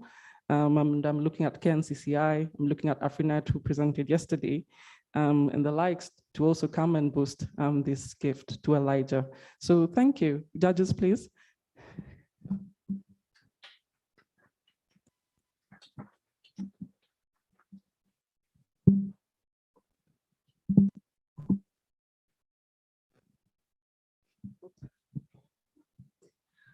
All right.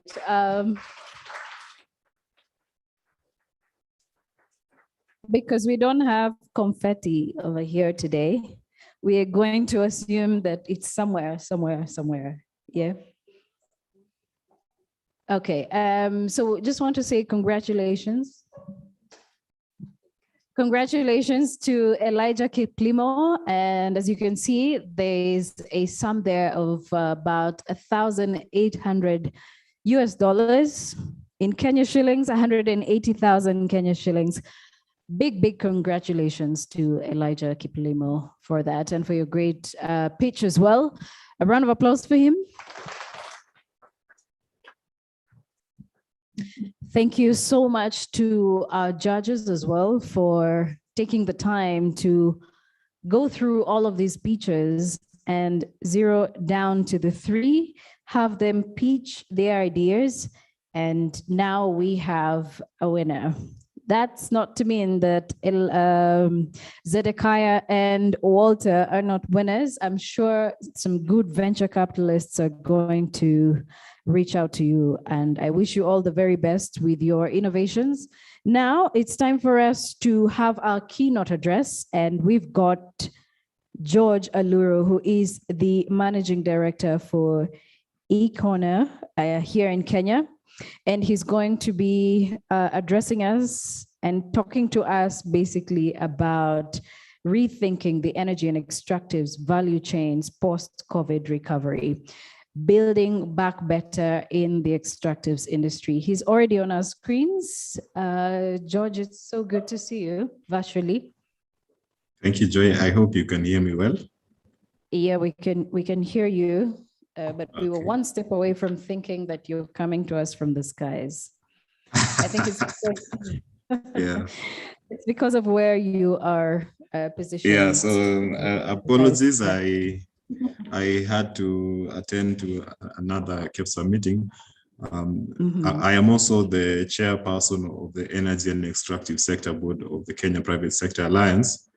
And today we have a really important KEPSA-wide meeting. And I am unfortunately not able to make it physically.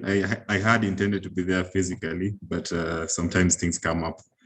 So distinguished guests, the youth, fellow participants, ladies and gentlemen, good afternoon. I can't hear a response. Good afternoon. Afternoon. Good afternoon. Yeah.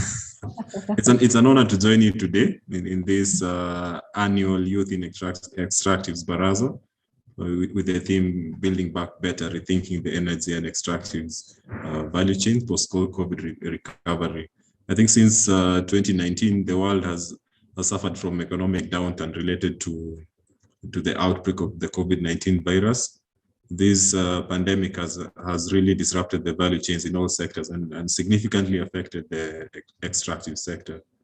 But as with all things, the pandemic, of course, shall pass, and we are beginning to see ever more recovery initiatives being undertaken to build back the value chains in the extractive sector, and I mean this from the point of extraction to much more functional transportation and all that. It's coming back. All the conveniences of our modern life have a source in a mine, and I think it's good that Joy Doreen had already mentioned this. The importance of the extractive sector to our modern existence cannot really be understated. From all the gadgets we have in the houses to jewelry, extractives are the backbone of the modern economy. And as East Africa, we are then blessed to have a very youthful population. Some statistics from the United Nations show that in around 2018, we had about 20% of the 127 million people in Kenya, Uganda, Tanzania, and Rwanda were between the ages of 15 and 24. And this is what they typically define as youth. And in the past censuses that have been held in these countries, we also saw about 40% of the population in Rwanda were children below age 15. And the percentages are even higher in Kenya. Kenya, you are talking of 43%, 45% in Tanzania, 52% in Uganda. So such a youthful population, if they are kept healthy, if they are skilled and gainfully employed, can become a catalyst for accelerated social and economic development in our region. East Africa itself is blessed with an abundance of minerals, including gemstones, diamonds, and construction. Of course, we see a lot also of quarrying around construction, sand itself, gold, oil, and gas, among many others.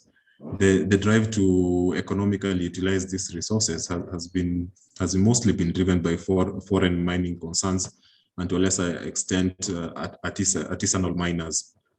These companies, the foreign companies, have offered skilled and unskilled employment to the youth in the areas of where they're undertaking their activities, as well as offering certain supports to the local community. So really, the investors in mining have proven quite essential to support jobs for the youth and also other social interventions for local communities where they are. It is noteworthy also that artisanal and small-scale mining play a very important role in poverty reduction and rural development. In 2015, this was estimated by PACT that about 800,000 Kenyans, specifically in Kenya, depend on artisanal mining, and which then also contributes about 0.8% to the GDP. Yet, we are constantly hearing of news of mine collapses, limited returns to these artisanal miners due to brokers and middlemen controlling access to markets and pocketing the bulk of the margin. So there really needs to be a focus to formalize and upskill these artisanal miners to be able to improve their working conditions and their access to markets. There's some work already ongoing at the international level through the UN and also at the local level, specifically in Kenya. There's some effort at forming some kind of circles for these artisanal miners through which they can be trained and formalized and made to be able to access finance. And these kind of efforts really deserve our support. So, of course, the bulk of these artisanal miners are the youth, and such mining activities have the potential to uplift their economic status. These youths need support and capacity building in not only the technical aspects, and I think this has quite been covered in the last panel. I had a bit of it. Really, there's also a lot that needs to be done to move from the technical to the commercial, to how then do you make your activities directly in the extractives, and I'm talking about hardcore extractives, the people who actually go and extract stuff. How do we enable them to also think on the commercial side of what they're doing? And then with this kind of enabling, we could then see them achieve much more benefit and get more proceeds from the activities in mining. Again, the bulk of these minerals extracted in East Africa is exported raw for processing in other regions.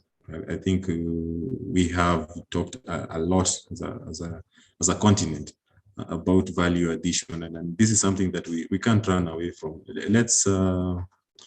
Let's see how we can increase the value of whatever we are extracting from our mines and sell them as a more processed material. For example, instead of us extracting tanzanites and other gemstones and just selling them off as gemstones, why don't we create a jewelry industry and export jewelry and not gemstones? In this way, we retain more value from the resources that we actually blessed with. Of course, the youth will play a very key role in ensuring that we achieve such ambitions, and especially where development of capacity requires much more time. It's not something that we will achieve today, but the good thing is that if the youth are already engaged and then they will be here for the longer term, that capacity will then organically grow as we continue to develop further the other segments of this industry. I'm happy that topics such as improving technology of small-scale miners in recovery of gold from loaded carbons. I saw another topic on development of a system for remote control and monitoring of wellheads, and an oil and gas sector wastewater purifier for point of view system. These have been covered today. I applaud the innovators. You have also discussed to some extent post-COVID-19 support for youth in energy and extractives, which I believe will be very crucial in harnessing the potential of our youth as we continue to build back. We are of course meeting today on the backdrop of the 26th meeting of the Conference of Parties of the United Nations Framework Convention on Climate Change, easily said COP26. So there's a whole movement going on in Glasgow where the global community is discussing how to limit climate change that today threatens humanity. As the extractive sector, our activities and a lot of the minerals we extract contribute to global warming in various ways. Sorry, I think there's someone who needs to be muted. Mute the person who is. All right, please go ahead, George. Yeah, so as I was saying, whatever we are doing in the extractive sector, a lot of these minerals that we extract contribute to global warming in various ways. Hydrocarbons contribute to CO2 emissions that will continue to lead to a rise in global temperatures. We must innovate. We must find ways to reduce the footprint of our activities, even as we continue to look for alternatives. Of course, technologies such as renewable energy and the shift to e-mobility, and there's a new trend also on power to hydrogen, are some of these innovative ideas of our time. These two in themselves are also supported by extractives and that allow for the raw materials to be acquired.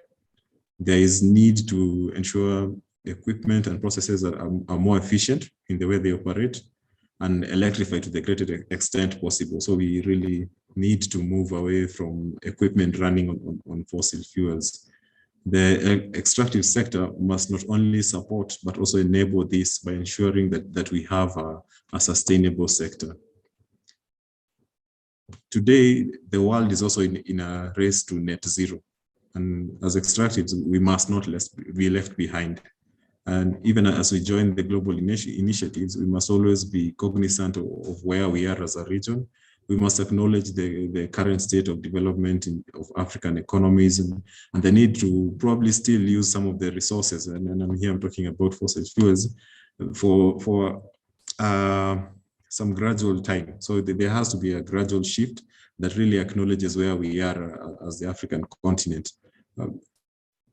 Of course, the rest of the world is walking away from any kind of support related to fossil fuels. But again, the North-South divide really calls on us as the youth in the South to really see what best works for us. The North-South divide in the world in terms of economic development would require us in the South to stand up for pathways for transition that enable our sustained growth and also a fair kind of pace of transition for us. The youth, as an important demographic in our population and custodians of today and tomorrow, have an important role to play in the development of policy and practice. I encourage participants to take their place at the table of policy development to ensure that the interests of the youth are catered for. If the youth are not seated at the table, they are most likely in the menu and they're being eaten. So we must boldly take our seat at the table of policy. The youth can leverage on technology and the unprecedented social connectedness of our time to impact quite significantly in the extractive sector. As I conclude, I would like to congratulate all the awardees, sponsors, and the organizers. the Extractive Baraza for a job well done in bringing together the youth to relook at extractives. May the deliberations that have been had today bear fruit in our region in the long and short term. I thank you and wish all the participants well as we together work developing a sustainable sector. Thank you, Asanteni Sana, and apologies for not being able to make it physically. Thank you very much, George. And apology accepted, given the so many hats that you carry as chair of the Energy Board at KEPSA, we fully understand. So thank you so much. And we are coming close to the end, but we cannot come to the end without hearing from someone from the Extractives Baraza, who together with the Strathmore University Extractives Industry Center, as well as Uvumbuzi Hub and the Open Society Initiative for Eastern Africa, put together the annual Youth Baraza. So ladies and gentlemen, let's welcome Geoffrey Kerecha, Program Manager at Extractives Baraza.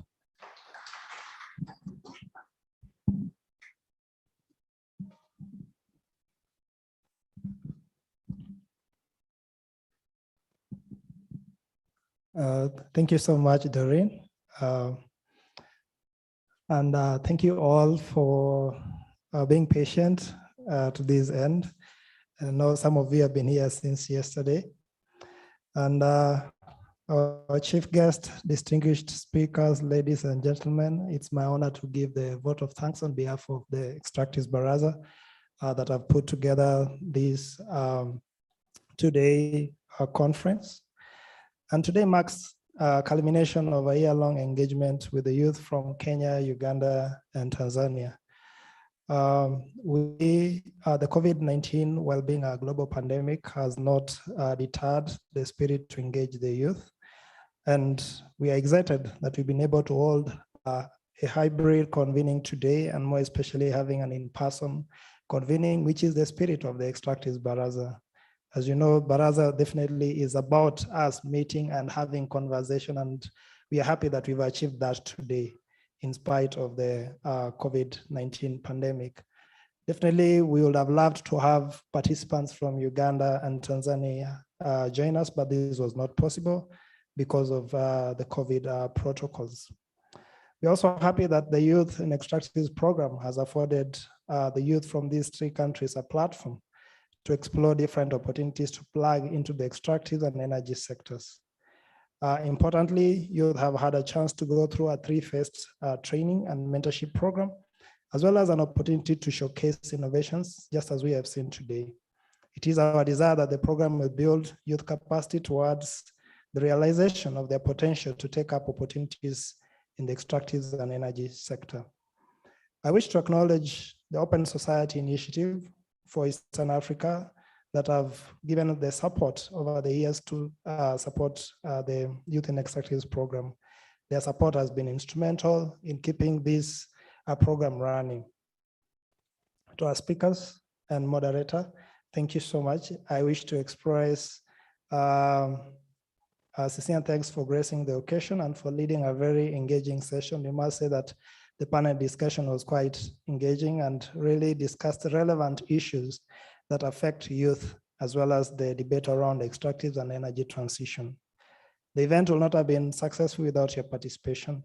I also wish to thank all the youth who have participated through the year and those present today in person as well as online for their commitment through the program. For those who've showcased their innovations, hongera, and this is not the last moment or time that we are engaging with the innovators. We hope that we shall continue with the engagement just beyond what we have done today and be able to mentor you further and to be able to reach a realization of your innovations. Next year, we'll have a similar challenge. And so for those present today and who do not have a chance, please look out for the call and be ready to submit your innovations. Finally, I would like to take this opportunity to especially recognize my colleagues. I work with a very smart and youthful team. So I'll ask them to come to the front for those who are in. I have James, Ruth, Jovia.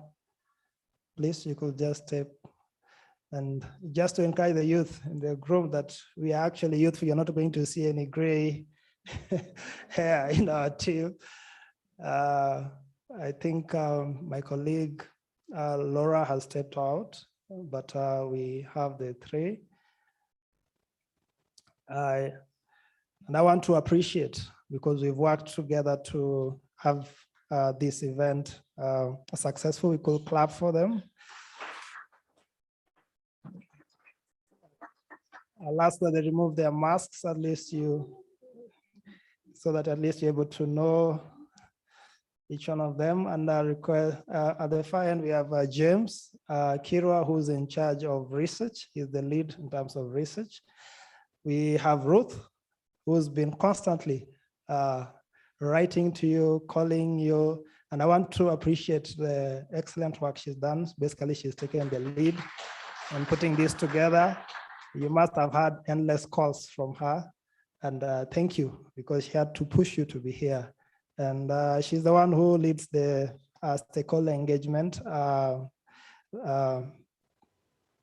work at the EB. And I also want to introduce Jovia, who's the one leading the capacity building work at the EB.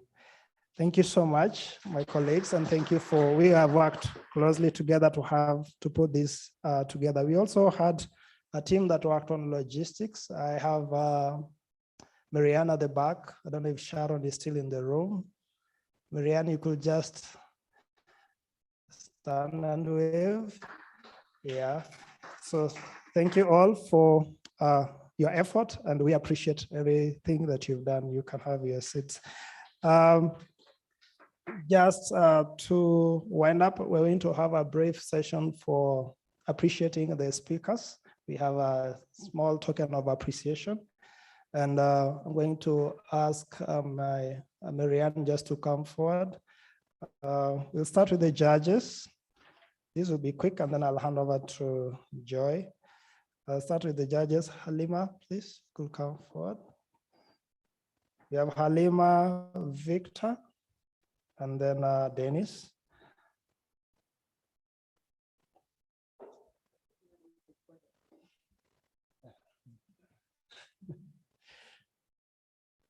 Okay. Thank you, Victor. So, Dufe, I think that's easier.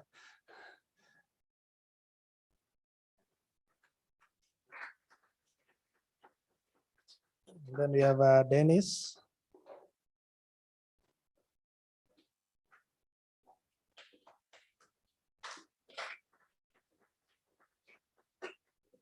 For our panelists, I'll ask my colleague Jovia, if you don't mind, please. We'll start with Susan, please. Susan Mignori. She's coming.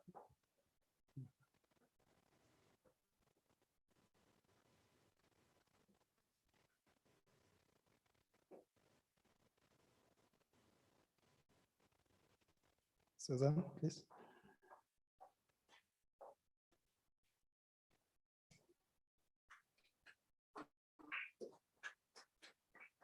Thank you. We'll have next Jesse Mariah. You still.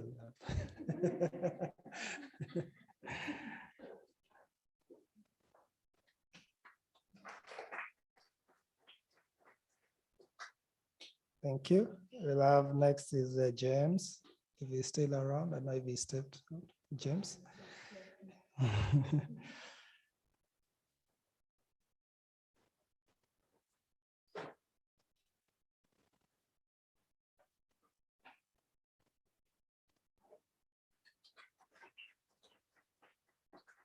Then we have Felix Magaju.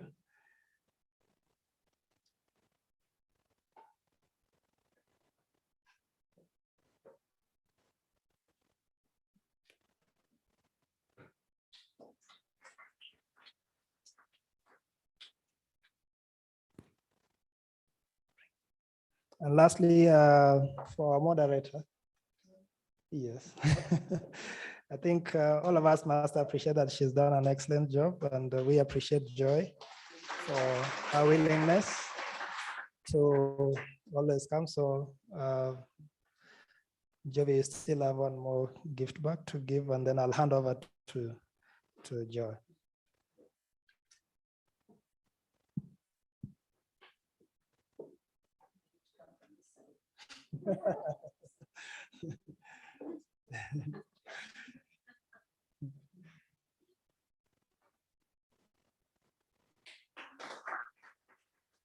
Thank you so much, and I wish to hand over to Joy for the next steps. All right. The next step is lunch. It's lunchtime. You forgot your mask right here. Sorry about that. All right. Thanks a lot, Geoffrey, for those remarks also. And thank you to all of you for being patient. I know with hybrid events, it's not so easy to be patient for this long, especially if an event is all the way from morning into the afternoon. So thank you all so much. You probably should give yourselves another round of applause. If you have any questions for the panelists, you can walk up to them, I hope, individually. Is that okay with all the panelists, at least for a few, 1 or 2 questions that you might be having? And we're going to have lunch at the same place we had our tea break. So right after here, we're going to head over there. Thank you all to all of us who joined via the online platform that was Zoom. Thank you to our teachers, our innovators who joined us from Tanzania and Uganda, and to everyone else who followed this conversation online. I hope you are able to share something that you have learned using the hashtag Youth Baraza 2021. Have we been able to do that? Fantastic. All right, it's been a great day. We've learned quite a bit, so thank you all so much. Yeah. Okay. I'm reminded that we're also going to be having a photo op right outside. Is it at this very building, right outside at the front of the building? Okay, at the front of the building, we're going to have a photo up there. So we are just going to walk out. Please make sure you sanitize on your way out, kindly, so that when we're having the photo op, at least we will all be safe. Okay, so thank you all so much, and wishing you good luck in everything that you do in fostering the extractive sector elsewhere. And I just wanted to add, from a media perspective, that extractives is what really should be driving our economies. But today, it contributes the least to our country's GDP. Yet, if you look at a country like Tanzania, they've been mining minerals since the 1890s. If you look at Uganda, it's since the 1920s. And if you look at Kenya, it's since the 1930s. And while we have, our laws coming into place just only recently, we can just admit that we have fallen asleep somehow when it comes to the extractive sector. So let's do better, let's do more. I always find it a little bit painful when we have large-scale mining companies or extractives companies come into our countries to do large-scale mining, but our expertise from our perspective is only at the entry-level roles or positions in these mining companies. So I think we can do better, and we need to educate to be able to innovate, to be able to industrialize. If we're able to do that, I think we'll be able to change the narrative about our young people lamenting every now and again about their place in the extractives industry. So thank you all so much, and good luck to all of us. All right.